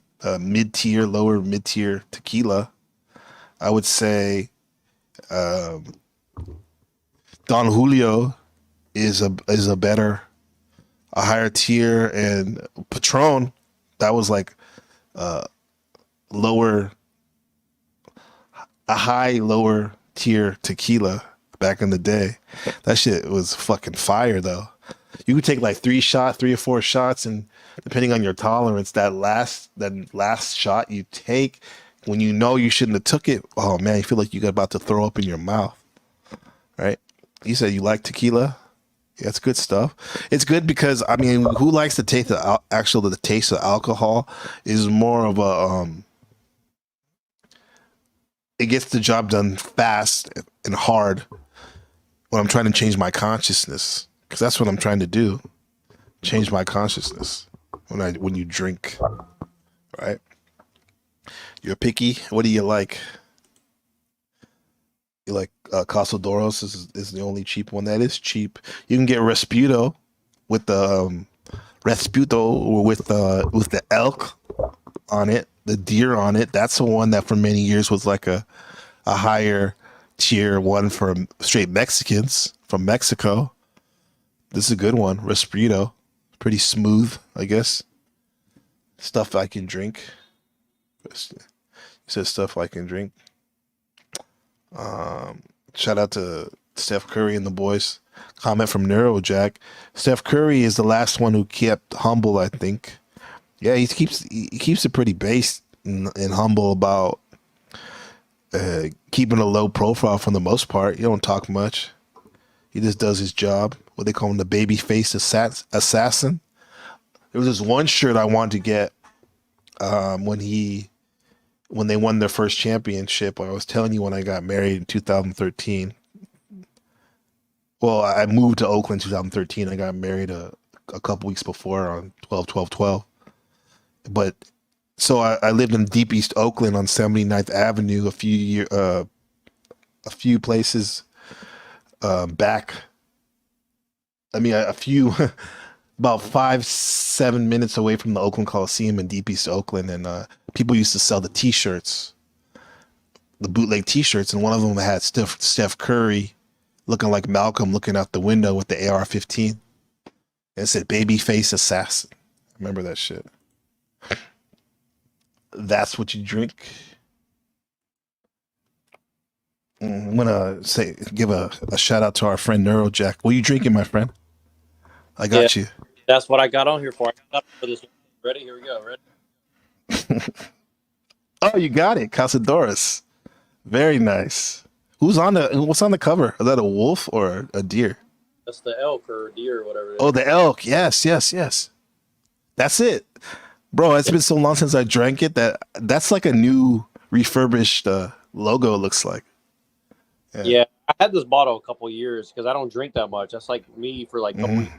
I drink. I like keep alcohol, but I don't drink that much. So yeah, bro, you really are being assimilated into your neighborhood, bro. If you're drinking that, you know what I'm saying? In sales, the Chinese people used to go out and they would drink that shit. So I would drink it with them, and it's like it don't make you feel sick. That's why I like it. Like most alcohol makes me feel sick. This one, I don't get hungover when I drink it, but most shit I do. Like the only thing else I drink is like cognac or bourbon, but I got to be more picky. I used to sit there like Cavassier out of the bottle. You know what I mean? So. Yeah, right. I know she didn't say Hennessy. I like. What's the other one? Damn, that shit is like so fucking hard. I can't drink that like all the time. Cavassier is more like chill. You know what I mean? Like it's more of a chill. Hennessy, like it is. It's like you want to be a savage, as we used to say in the Hood X, a Sahu, which is like the African 2024 version of a Zulu warrior on the street. Yeah, Yeah, she's crazy, bro. that's why that's the good thing about Cali though. Like the weed is chilled out the alcohol, I think, because like now that like it used to be crazy out here. People used to smoke weed and like everybody was like buying, stealing Hennessy, and like people were just like murderous. You know what I mean? Like I think that's just a bad. I mean, some people can handle it, but I think most people they can't handle that shit. It's like Yeah, yeah, man, because it was Hennessy's always been a thing, bro. Because I was raised on Tupac. He really promoted that. He literally has a song called Hennessy, and that was always a thing. But it seemed like, well, we're gonna say 2000, like when I moved to Oakland, 2013 and on, Hennessy became like you had to have a Hennessy bottle even now. So when you're flexing the money for the gram, and like everyone's drinking Hennessy, man. And that stuff is not very smooth, especially the lower tier version that most people drink. Yeah. Yeah, We that's got the hard. Like I used to drink it every Christmas. The first like years I was in Cali, I would always get man like because I was hanging around like a lot of like immigrants, especially like Filipino and stuff like that. They love Hennessy, man. And so I would always Yeah. buy a bottle, and I just felt really aggressive, like I don't. See, I got this one right here. I never drink it before, but I got the bottle just kind of sitting on. But I never. Oh, you have EXO too. Yeah, I never drink it though. I never had it. Somebody gave me like one shot one time, but Yeah. I'm waiting. Yeah, that's When I go out to Thailand, I'll bring it or something. you bring it. Bring it. Yeah, actually, you probably know more than me about Thailand. Actually, Dude, you if used to be out. I think you got the right idea. If you ever get a chance to do like a little, I want to do an event for like cool people. Like, it's really hard to get good alcohol out there. So every time I visited, my friends were like, "Bring me something." So I would bring them like Yeah. Bacardi or something, or they always want Yeah. something. Right. I got into a point because you are who you drink with too, like you were saying, kind of. I got to a point where I graduated from the Hennessy and the dark liquor and the beautifuls, which was like Hennessy and Grand Marnier mix, they call it a beautiful. Heard of that? Yeah. And then they had Incredible Hulk. I think that's like cognac and what's that green one called? It's a Jaeger? Japanese liquor. No, it's a Japanese bottle. Oh my gosh. Starts with the M. It's like green. It's Japanese liquor. Midori. Anyway, Midori, yeah, Midori sour, yeah, I got Midori that. sour and cognac. They call that Incredible Hulk. Yeah, I got that in the freezer, but I don't want to dig it out right now. But I was just looking for it. I got it. Yep. You got liquor on liquor on liquor, huh? But I Dude. just drink like special occasion. It just sits in my house, for somebody to drink with. I drink, but I don't like to drink alone because it's right? No, I know what you mean. Because I mean, weed is out of the question here, right? But my brother-in-law, when he was working in China, he came back and he gave me a nice big bottle in the case of Johnny Walker Black, right? And I never, it's good, right? It's pretty. The rest of it, I hate. I hate red, I hate blue, I hate all Blue. that. Yeah. Oh, the one with no color. Yeah. That's the cheap one, right? I bought a bottle thinking, oh, this is just like black, and I was like, Yeah. or I was like hiking 7 miles, and I was like, that's just the worst feeling ever, Yeah, but he brought it back, and it laid untouched basically for like 3 years, 2-3 years. And when I started my new job last year at the teaching at the academy, I was feeling stressed out in the beginning, first couple of months, and that bottle's probably like halfway done now. After it, yeah, man. But but the thing is, like, it's totally different in Asia, though. Like, the culture around alcohol is way different. Like, it's more respectful. Even like it's a little bit. They overdo it too, but it's like it's way more like respect based. Like people don't really get out of control. the most part, from what I Yeah, because I used to like kind of make fun of them in my mind. It's like when they get a big bottle of like a Heineken or Taiwanese beer, like a 22 ounce or pint or whatever, and they have like three people, and they each one gets a little shot glass, and they all share. They all share the bottle. You know, they keep drinking like that. Rather in the U.S., we just drink the tall can ourselves, right, or the bottle. Yep. And then when they drink it, it's like like you said, respect. You know, everyone you like tap your finger some places to tell them that's enough. I don't need any more drink or whatever. Kind of like a tea, like you're drinking tea. But anyway, you're right. It is more of a respect, and they do seem to like hard liquor a lot. Yeah, they Right? do. Oh, they love their hard liquor. and whatnot. Yeah, that's the thing about Thailand. I realize, like, people drink beer for like just like social dinner or something, but like, if you go out, it's got to be liquor, and people they really over. But I mean, like, they'll sit there and go through like a case of liquor and between like 10 people, but they can handle it. Or is like they don't like go nuts and start fights and stuff in general. Like Russians or something might, but not like most of the Asian. Yeah, they don't really do that. Yeah. Really, and then you got 10 people you didn't know were there will show up suddenly. Yeah, you'll be jumped if you're lucky. You see a lot of the people here, they're Han Chinese, so they have the lighter complexion, and they get flush though. Some of them, huh? You seen the Asian flush? Oh, yeah, for sure. Yeah, I don't think they're really alcohol. Like I think they really can't process it well, but they feel the culture now.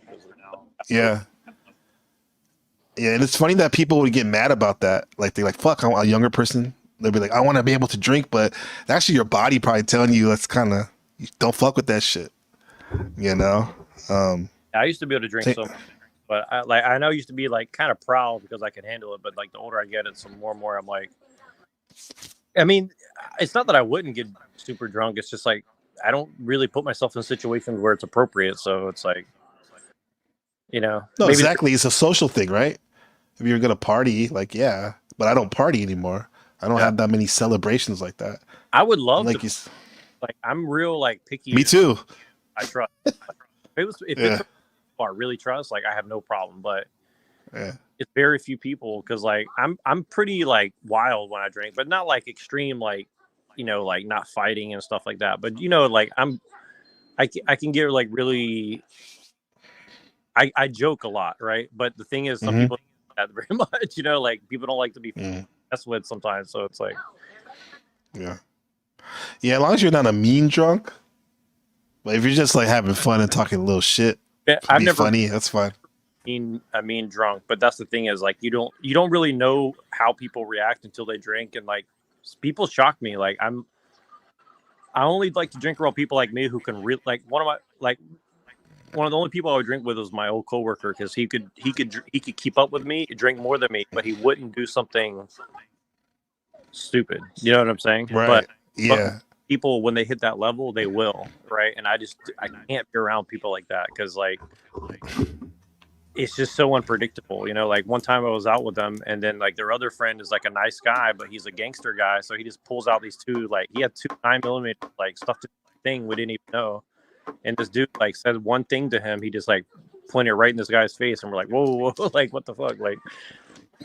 It's he took it to 0 to 100 very quick. And he's this little tiny 120, mixed Asian dude, but he was very serious, and he wasn't even mad. He's just he's "This is what I do. If you disrespect me, this is what's gonna happen to you." He's just right. Let him know, because it's all about respect, and I'm the same way. So it's for me, it's you can even steal from me, but the disrespect is that's where it crosses the line. It's Do you think that he did that because that's the first time you met him, or what? When he did that? Yeah. Or you drank with him? Trying to inadvertently kind of show you that don't fuck with me. Well, he was cool. He never had a problem with me, but it was just this other dude came in and was just shit talking. Oh, another dude. Okay, I see. But because I joke with people, but I try to make sure it's apparent. I'm definitely not trying to disrespect. You know what I mean? So I think there's a line. Yeah. You can do a joke, but you always have to know the person well enough to get the joke Right. out them getting the wrong Right. impression. Yeah. But I was thinking about this yesterday. Like, I do have friend, like my one friend, the only person I used to drink with, like on a regular basis, and that was like, shit, like 20 years ago. Sounds crazy. Like 20 years ago was my friend from high school that we went to college with. He's still my best friend now. Yeah, he could get mean, I guess, but for whatever reason, all the times we would kick it, like when he got like that, I was like at the party or at the club doing my own things, trying to, gaming on some women or something, right? And so I never really got the experiences. And the times he actually fought somebody, those are the times I didn't go out because I had to work or maybe I was hungover. I don't know. Yeah. And I think part of it for me, like I drink at an early age. Like my family would just like let me drink, so it was never a big deal to me. Like I never felt that like the need to impress anybody. Like by the time I was 14, I knew how to drink, how much my limit was, and stuff. So it wasn't a big deal. I could do it at home if I wanted or not. It was never like a big deal. But some of my friends, they got their first like, sip of alcohol and like they just lost their mind. Yeah. And that's why maybe it's a good idea for the dad to give a son a sip of beer when they're little. Yeah, Give him a exactly. sip. Yeah, it's not a big deal. Yeah, I think that's the thing is like we've kind of I think alcohol is dangerous because you don't know how people react, but at the same time, like we've made it into this super thing. But it's kind of weird. Like Cali, I think is a prediction of the rest. Like I think alcohol's on its way out, and weed's going to replace it. I really have mixed feelings about it. I like weed, but I don't know. I don't see the results I see them as good in general because it does seem that people have chilled a lot. It's like Too much so though. Almost too much, but it's weird. It's like the criminals use it to fuel them, and like I get it because like I can see how it could work that way, but at the same time, it's like when you see like a 75-year-old woman going in the shop and she's getting all this weed and she just goes outside and smokes, like it's just kind of. I'm not saying it's bad. It's just kind of like it's just weird, Like I think like if I saw people go and buying a joint and then they go do yoga or some sort of sport, regardless of their age, I would like that more than like I'll just do weed in lieu of everything else I should be doing. You see what I mean? So like I don't know. Yeah. Well, then walk it for you. What? Oh no, I was just gonna say for me, like I see more like weed as like a sports enhancement thing or like a philosophy enhancement or conversation enhancement, not like I'm gonna sit at home and do nothing except for watch TV and whatever. Yeah, I see that. In terms of a sports enhancer, unless you have like extremely good conditioning, I think it's an inhibitor with your lungs if you're actually smoking something. But I guess there's a large percentage of NBA players who smoke, and I think recently they stopped testing too. And also speaking of marijuana news, the government is gonna downgrade the Schedule 1 from it. Marijuana. It's still illegal, but it's gonna be downgraded. I know that like it's really weird, like where I grew up in the South, like now everybody's doing it and it's like a thing, but like really getting the high quality in California. So like I don't really think they're like I almost think that dirt weed that everybody was smoking a long time ago was better. Like the stuff that they have now, it's like so GMO. Like, it is better because it was organic, right? And it wasn't so you could like kind of feel what you're feeling. Now it's like, dude, you take one hit, it's like you just left the planet. It's like, yeah, that's why I don't really do it. You just left the earth. Just too much. It's like it's just too like much. It's like. It's hard to dose. You can't really like, dude. You smoke half a joint now. It's like it feels like you're blasting off in like a rocket. Or something. Right. And then people can't literally. And this is coming from a person who used to love to smoke weed, but you can't relate to people around you that don't smoke, bro. I mean, maybe you can a little bit, but let's get real, man. No, you can't. Especially if you're like you're by your wife or something like that who does if they don't smoke and your kids, you look like a fool, bro. No, that's the main reason why is like and like exactly right. Like you can't really relate. I mean, I know some people who can kind of pull it off, but still it's like you're just on a different right. way. They can pull it off. You're just on a Let's different be real. it's real hard because it's like, man, like Mhm. for me, smoke, like I'm the same person, but I'm on a different wavelength. Like I'm thinking about Right. 100 things at once, putting pieces together, and Mm-hmm. it's got to be a very specific type of person that I'm around that is going to connect. Like it's not very many Yeah. people on the same page. Like, And- oh, yeah, rock with what you're saying.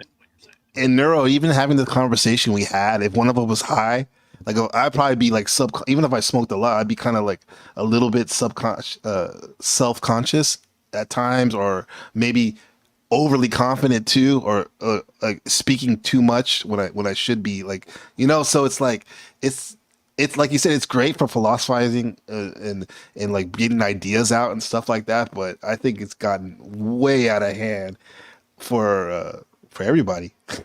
Everybody, man. People can do what they want, and that's fine, but this is the way I see it.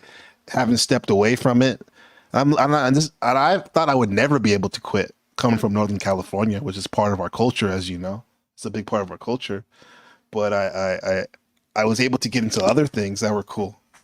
Well, not drugs, but other cool things, where I can really opened up a lot of different avenues in a good way. Yeah, and I think it goes with the commercialization.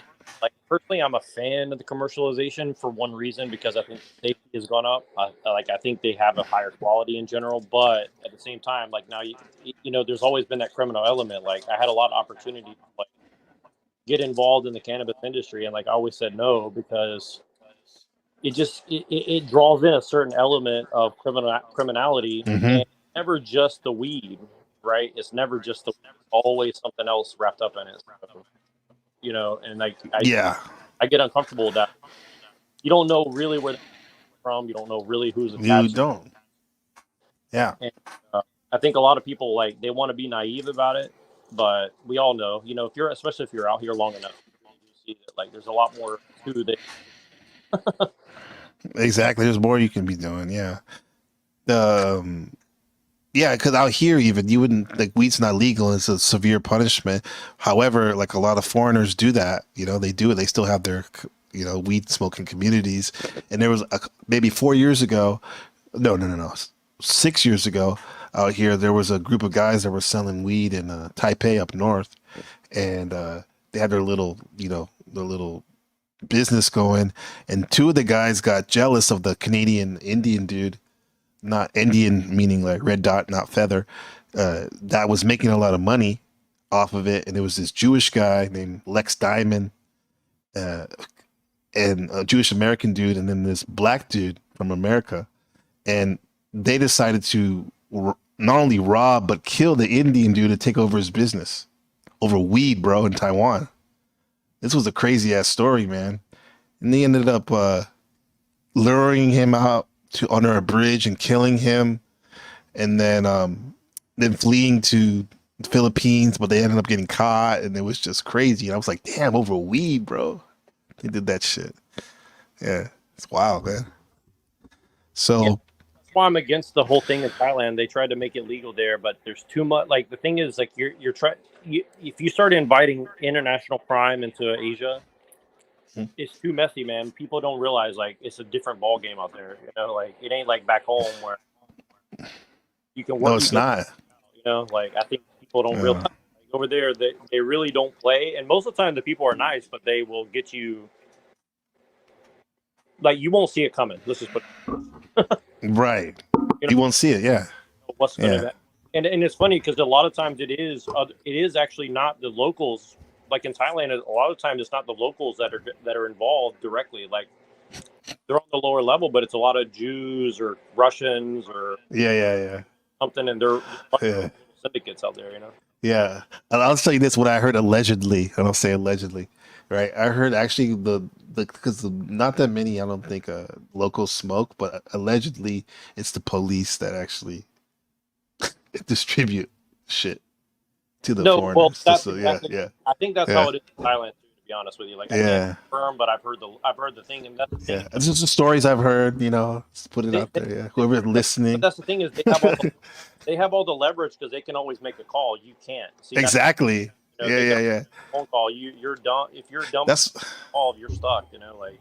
Yeah, that's why you're always like in a weird predicament if you even just trying to buy it from the local foreigner or whatever, because bro, they know who they're watching everybody if they wanted to, you know, so it's like not worth it.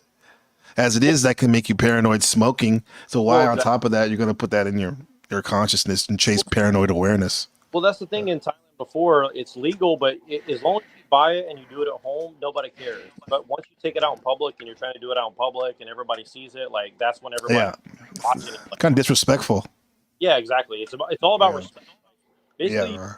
you can want, but when it becomes like their respect is like number one in Asia, and I think people don't Right. understand. You know, like the saving face thing, right? You got to save face. Yes, saving face. Yes. And speaking of saving face, look at this nice picture of a face. Don't judge me. Comment from Don't Judge Me. First time here. Well, welcome, saving face. I won't judge you, but I will judge your avatar picture. You're a pretty good looking woman. I say that with respect. Beauty is nice. So let's keep it going. So speaking of prison and all that shit, this will be a good segue, Neurojack. There was a story from the Daily Mail, and actually the article I first saw in the Chinese Taiwanese paper, which was more interesting than the Western paper, and it says, let me bring it up real quick so I can tell you guys what I'm looking at. Let me see. Yeah, there we go. So it says, prisoner is allegedly gang raped by several inmates who took turns sexually assaulting him for half an hour inside a cell. Horrible, right? Nasty work. Right. So a prisoner has allegedly been gang raped for a half an hour by a group of inmates at a jail in New South Wales. This whole horrifying incident is alleged to have taken place at Listwall Conventional Center, west of Sydney, on Tuesday. The inmates allegedly took turns sexually assaulting the man in the cell, and Perth Press reported. Now, the article says all this, and it's only, that's the whole article basically, right? But the Chinese, interesting enough, the Chinese same story. The way they wrote about it was more detailed, and I thought this was pretty messed up. It says in the Chinese article, it says at the time of the incident, the prison guard was only 10 meters away from the scene. However, because he was busy browsing eBay, YouTube, and sports betting websites, he completely ignored the hellish scene in the cell. All right. So I thought that's pretty crazy how the Daily Mail left that part out. That's a big part, huh? Well, never let me never let me go to prison in Australia anytime soon. That's for sure. Bro, they'd be taking turns, man. Yeah, but the guy was browsing eBay and betting on sites and stuff, and that's how they don't care. For all we know, they could have paid him off, right? Well, they also worry about, if they did interfere, who knows? They might get shamed the next day or whatever. So. Well, that's the thing about whether you're a prisoner or inmate, you're still in the prison. That's why I wouldn't really. Well, it's a whole community. Want that job, right? So exactly. I've gotten to talk to people who've been to prison. Most of the people, they say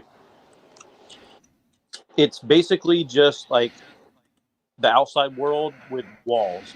They say that basically everything out here is happening in there is just a different environment with freedom. So it's like it's a whole economic thing. You know what I mean? Like everything's a give. Right. It's all this. Yeah. It's all the same. It's like a microcosm, people say too, about what's really going on out here, except they're more upfront. Especially like when you say about the races and stuff too. I know we like to talk about that, racial dynamics in an upfront, blunt way sometimes. And we use comedy too. But yeah, they're serious about their segregation. You got to choose sides in the prison. A comment from Don't Judge Me, Tommy sent me. Well, thank you, Tommy. And tomorrow we're gonna have the Tommy interview on Surfing the Apocalypse, episode 21 with on Code 24/7. So that should be fun times, right? But Well, speaking of which, So Tommy go and ahead. race, what's your opinion of him now that you've gotten to know him a little better and his racial angle? His racial angle. I mean, I'll just get up front. Like I don't agree with talking like that to people online. In my opinion, but people talk. He's a man. He can talk however he wants to people. You know what I mean? That's his prerogative. And I certainly don't agree with him talking like that on my platform to anybody. You know, and but I understand how people are. That's how they speak, man.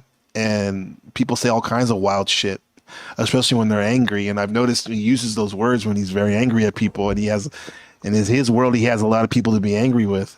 You know. With that said, I mean, I had a conversation with him on his last show before he went ruthless, and we had a great conversation. And once, you know, and I think this is my opinion, and we'll talk about it more. I think a lot of times people say stuff just to get a rise out of, not just to get a rise out of people, just to see what they're made of and what they can take. And then once you pass that informal initiation, then the real conversation could start, you know? So, yeah. Don't get me wrong. I don't like those words. Like, if anybody calls me that, especially to my face, you know what's going to happen. However, bro, that's like I want to talk about other shit. I want to talk about high consciousness level stuff, medium things, and also people as well. So, well, I think a lot of it, you know, I'm not going to defend it because I have mixed feelings about it too. Like, I think it is bad, but also like I think we're at a state where, you know, we have to confront these issues now, because I think that as time goes forward, racial divisions are going to have to be figured out rather quickly, right. because we're all basically a target of, you know, whatever the system's trying to do to people. So, you know, I think that we have to kind of like put aside our differences somehow. And so however we're going to be able to do that, I think we need to figure that out. And, yeah. Mm-hmm. Right. And yeah, even you, I'll tell you, when I saw your new video and I saw the N-word hard R on it, and then there was like a monkey or something with the chimp, urban chimp AI generated, and I was like, fuck, man, that's kind of fucked up. No, and I noticed. Okay, go ahead. I was going to say something else, but no. I was going to say that, and I noticed like in your videos, it seems like, this is a rough estimate, like at least 60% of the videos I listen to, they always have the hard R in there, which is very different than most videos I watch on YouTube, even edgelord stuff. Not that you're edgelord, yours is art, but and it's like, wow, bro. I was going to ask you, like, why do you always got to use a hard R? I mean, what's your motivation behind that in your videos? I don't know that I have a hard motivation for it, but what I will say is, like, this is what the algorithm shows me. So I'm kind of showing other people like what the algorithm shows me, right? So yeah, you know what's funny though, but that's a good answer, and I understand where you're coming from. But the thing is, the algorithm is based on your search and what you view too, you know, too. So it kind of tells, the algorithm can tell a lot about, just like we're talking about philosophy. Like a person can have all these, Nietzsche was saying, you can have all these higher consciousness ideas and theory. However, what a philosopher is really doing is talking about the meat and potatoes about their philosophies when they talk about their life, how it relates to their life and shit, whether they know it or not. So, no, definitely. Yeah. Well, like, Yeah. even like the guy. So do you know who Sam Shamoon is? No. Okay, so Sam Shamoon is a quote unquote Christian apologist. So that hard R you heard is by one of the leading online Christian apologists, allegedly. Oh shit. So you have to ask So that's supposed to be out of character, huh? why is that guy out here calling people that, and also defending quote unquote Christianity against Muslims and stuff like that, right? Mm-hmm. It's a pretty. See, I didn't know that context. That's the thing. Your videos are so avant-garde and surreal that sometimes there's no context. You know what I mean? Like something like you would have to know that, like what you said. It's like my wife when I used to post crazy shit about the Conan 19 vaxes and all that stuff. She's like, you can say all that. You can say that stuff, but she's like, in my opinion, I say this respectively.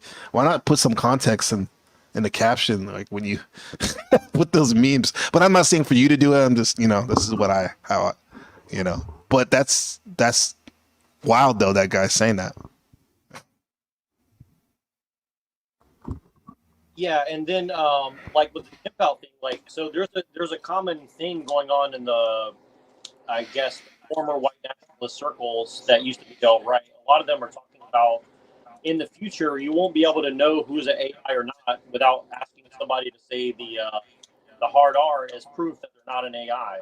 So it's kind of like a joke, inside joke in a way, because the truth is, like, with this whole AI and all this, like, a lot of the things that we're seeing, I think, are a prelude to the fact that we're not going to really know what's a real opinion, what's a real person, what's like, I mean, personally, the opinion that most of the stuff we see on the news is more or less completely fabricated. I mean, including this whole war that's going on. Now, I'm not saying that there's not a war going on, but what I'm saying is, like, it's a proxy for some other political agenda. It's a theater for some reason. And again, I think people are dying all that. I'm not saying it's not totally not real. What I'm saying is it's the way it's covered.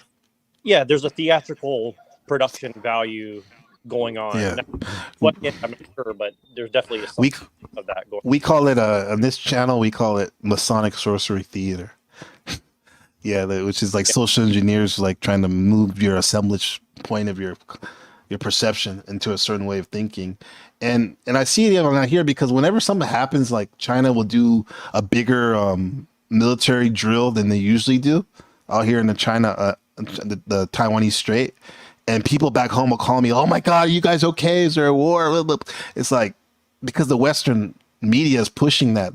They want that, I think, the social engineers and the military industrial complex. So they want people to think that there's basically the war already started when it hasn't, and maybe never, hopefully. Well, see, that's the thing is, like, and again, this is why, like, I don't really say my opinions that much, but like, I don't mind saying it on a smaller channel like this, but, and I'm sure somebody will clip it up and say I'm a Russian or something, but like, I don't think China's the threat that everybody's made it out to be. I'm not saying they're not a threat.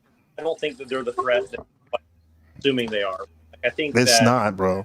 They have problems and they can barely feed their own people. So, you know, the thought that they're going to have a giant supply line and come over to like, I think it's just total nonsense. Yeah. I think it's interesting. Maybe it was even you that said this about like there's already cargo ships that can, I'll use my words now, transform into weapons or military equipment there. And like, maybe that's true or not, but it's like, bro, that's nothing compared if you live on the, like me, not that it's like, oh, my shit is worse than whatever anyone else's, but I'm literally on the front line if there was something to pop off right here. Yeah. So it's, but people here, they just live their life. And it's like, they don't want nothing to happen, but they certainly aren't going to dwell over it. They're going to keep living, you know. It's like, yeah. Look, like the tragedy of what's happening to China. I mean, look at Hong Kong. You know, I think Hong Kong is a good example. Like, did Hong Kong get the worst of both sides? Yeah, I think they did. You know, I think they lost the side, which had its own problems. But now you have China that took over, and basically they killed their culture. You know, so so now being a Hong Kongese is basically, you know, non-existent essentially in a lot of ways. Because, you know, so. Yeah, they did, and that was just like they say Taiwan should watch Ukraine, because you know that could be it. It's not. I would say Hong Kong's more similar situation for Taiwan than Ukraine, for various reasons that we can get into another time. But we need to get over this. There's two more things I wanted to show real quick, and I appreciate you coming by, Neurojack, and making the show even a higher caliber, more entertaining too. Really wanted to join your Discordian thing, and I missed most of it.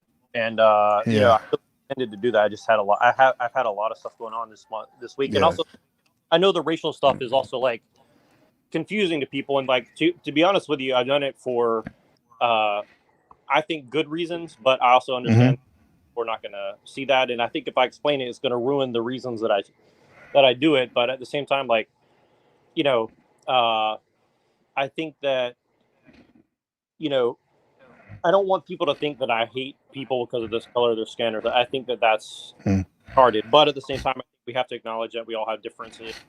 That's okay. And then really at the end of the day, I think, like I said, we're all facing the same problem. Exactly. We're all going to deal with that problem differently. But I think the more and more that we have more in common than not in common, I think that in general, that's a good thing. But there's a lot of effort being put forward to make sure that doesn't happen. So Yes, you know, yes, and you're causing us to be aware of it, which is a good thing. That's that system that's trying to make us see that, which I think is great. But the only thing I remind myself and some of the viewers out there is don't get caught up in the system, in that system, right? Acknowledge it for sure, because it's like what they say: if you stare at darkness long enough, you can become it, or evil long enough, you become it, right? You have a chance, so be aware. And having conversations like this is cool. And let me show you something real quick. I wanted to show you guys like Conor McGregor. There's the whole thing. This is been going out for more than a year, but now he has the Roadhouse show with Jake Gyllenhaal, and that motherfucker is blasted on coke. So let me just show you this, a couple minutes of this. Tell me what you guys think. Poor Conor McGregor went from speaking like this. I want to do what's right and do my part. That's it. I think, it's our duty as humans to give back. To speaking like this. Burying people, yeah? Why am I going on waste? I'm going, and I'm going until I'm dead or you're dead. We all know Conor likes to party, let's be honest, so it may be easy to pass this off as just having a bit of recreational fun at an event. However, he himself said in this same interview that he isn't drinking I'm not going to drink. This will be. I'm not going to drink because I'm going to train 3 times a day. And I tell you why. When I trained this morning, I don't usually train 3 times. I just feel like 3 times a day. I'm a little man. This is willpower, yeah? Oh yeah, I'm impressed. I should be celebrating for this, yeah? The thing's winking at me. Look at the cream on top of that. You need the spill. Also, this isn't an isolated occurrence, with the amount of worrying interviews stacking up, in which Conor can be seen adopting many symptoms of chronic drug use, from constantly licking his lips and touching his face to having very little spatial awareness. And that's I think that's who's on my my thumbnail. Am I mistaken? I'm not a soccer. I'm gonna say soccer, FAG, but that's kind of mean. But I realized the fact that soccer is very important, and for all my Portuguese brothers and sisters out there, Cristiano Ronaldo is the GOAT. But I definitely don't play soccer anymore. Isn't that him right there? I think that's him. it looks like him. I used to play a that's lot. him. I still like soccer a lot. I don't play that often. Nah, it's cool. But I love it. It's my favorite sport. Like that, basketball are my 2 favorite team sports. Yeah. For sure. Which is similar. They use similar lingo, right? Like dribbling and shooting, right? It's like passing, all that. Yeah. I would say that because I'm trying to be funny, like, bro, fuck soccer, but soccer is the most popular sport in the world for a reason. Yeah, I think soccer is like chess to me, and I think basketball should be like that, but for whatever reason, I don't like the NBA anymore. The NBA has kind of gotten it's just too woke, bro. It's too, they don't, everybody's bored. They're not I like the Harlem Globetrotters kind of shit. I want to see some pizzazz. I want to see the Larry Bird type shit. I don't want to see the everybody slowing the game down, making it boring. You know what I mean? Like football now, but they every 7 seconds they're blowing the whistle. It's what I mean? I don't like that shit. It can't make you happy, Neurojack. First, people want more, like you said, Harlem Globetrotter running up and down the court. Okay, now people are slowing it down like old school Bob Cousy shit. No, you're not happy with that. Gosh. See, but that's why I like Steph Curry. I play like Steph Curry. I like to shoot outside and make plays. That's what I do. Yeah. So if I could do Jordan, I would be a Jordan or like a Larry Bird or something like that. But really, to be honest with you, one of my favorite players that I watch is either Jordan or Rodman. I think Rodman was just the most entertaining player. You know what I mean? So absolutely entertaining, but also too, he did the unsung. Like me, I was a rebounder too. Defense. That's what wins games. Exactly. Yep. Exactly right. Yep. And making plays. He didn't care about making the goal. He cares about making plays. I like that. Exactly. That's the kind of people that if no one else is going to do it, I like to be that guy because that's what makes the game interesting to me. It's sometimes the best offense is a great defense, right? So yeah. And then, we'll close it down on that. And then real quick, is he on drugs? I think he seems like he is. What do you think? That was a quick. I mean, definitely. Number one, 100%. But I think you know, it doesn't surprise me only because like I think once you get to a level like Conor McGregor, like I think that he's like MK Ultra personally. Like For I think sure. I Absolutely, think that bro. he's got a handler and same thing with Jake Yeah. Gyllenhaal. Like Jake Gyllenhaal, you know, he's been in that. People don't realize like he's been in the game so long. Him and As a his kid. sister, stuff like that, and like you know, He may be a Connor handler. Sorry to interrupt. You know, he may have his own handler, but he may be working as Connor's handler too when he's down there. I really feel like so, all the little, yeah. you know, where they go to that little shop and they buy shoes and stuff, and yeah, that's all part of that. Yeah, Gyllenhaal, I really don't like I'm those there, shows, but yeah, I don't either. But I had to watch it because it was just so. you had to awkward. watch it for culture. Yeah. No, so it was just so awkward, and like I like Mm-hmm. to see because like I really hate what Conor McGregor became, but and I hate that because he's one of the best. One of the best ever, MMA, Kung Fu. Yeah, Kung Fu. Yeah, Zazen. Yeah, so I think he definitely is, and that's probably why he hasn't fought in so long. And because I mean, Dana White, even though he has his problem, I saw a video where his mom was saying he's a piece of shit, Dana White. But Yeah, Dana I White think doesn't want his business to be tarnished by Conor, too.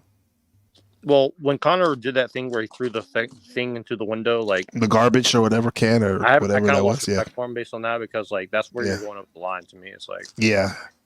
He could have seriously hurt. He could have killed somebody. Literally. That shit. Yeah. yeah, and then during the whole lockdown time, you know, look, I'll be honest with you. If I were going to be racist against anybody, it might be the Irish. So, okay, that might be my Scottish blood coming out. I don't know, but yeah. I'm kind of joking, but you know what I mean. Like it's I'm Scotch Irish. You're Scotch Irish. I'm probably Scotch Irish too. Like That's my grandfather and my mom's side. Yeah.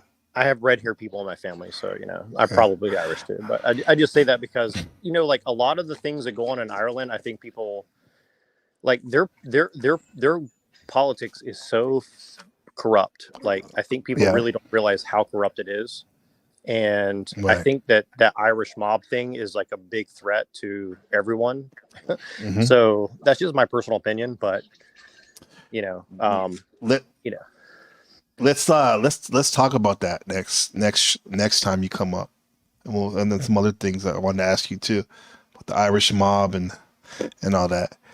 Do you have any final thoughts, my friend? I want to play the outro. I made a video earlier today. That was fun. Of my old friends back home, my ex-girlfriend from. Yeah, but yeah. So anyway, I used some Nirvana. I was feeling Nirvana. One of your favorites, right? Nirvana, Lithium. Oh yeah. So I made a video. Hold on. So I'm gonna play it real quick. Yeah. Oh, you got the shirt on. Let me see. Yeah, he see, bro. What is that? That's not In Utero. That's the other album. With Dumb. That's another good song. That's a dope shirt. Yeah. Yep. Perfect. So you'll like this. So do you have any final words? Until next time. No, just don't be an NPC. But if you do it the best. Yeah, so that's what I'm gonna say. yeah. If you're gonna perfect, my friend Nerdjack. If you're gonna be NPC, like you said, right until the wheels come off, right? And don't get it twisted. You're all NPCs. Some of us were actually NPCs that have been waking for a while, aka Neurojack is definitely one. He's been awoke for a minute, and then we're taking back that word woke, like me and On Code said, and Red Pill. Okay, so I appreciate y'all coming by. Illuminati Tommy, we'll see you tomorrow. Appreciate you and bringing your people over.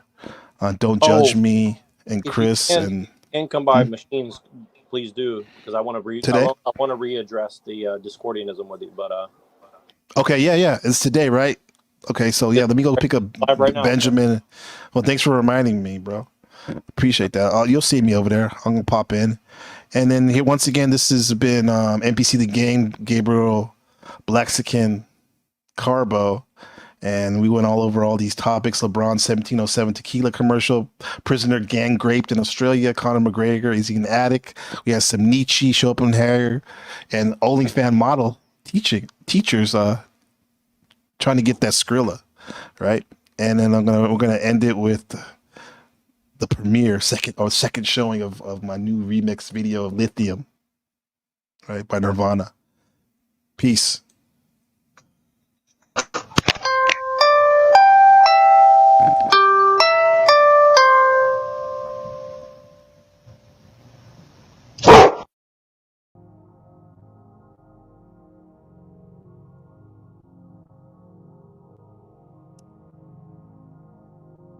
Rest in peace, Zoo. I love you, bro. We'll see you soon.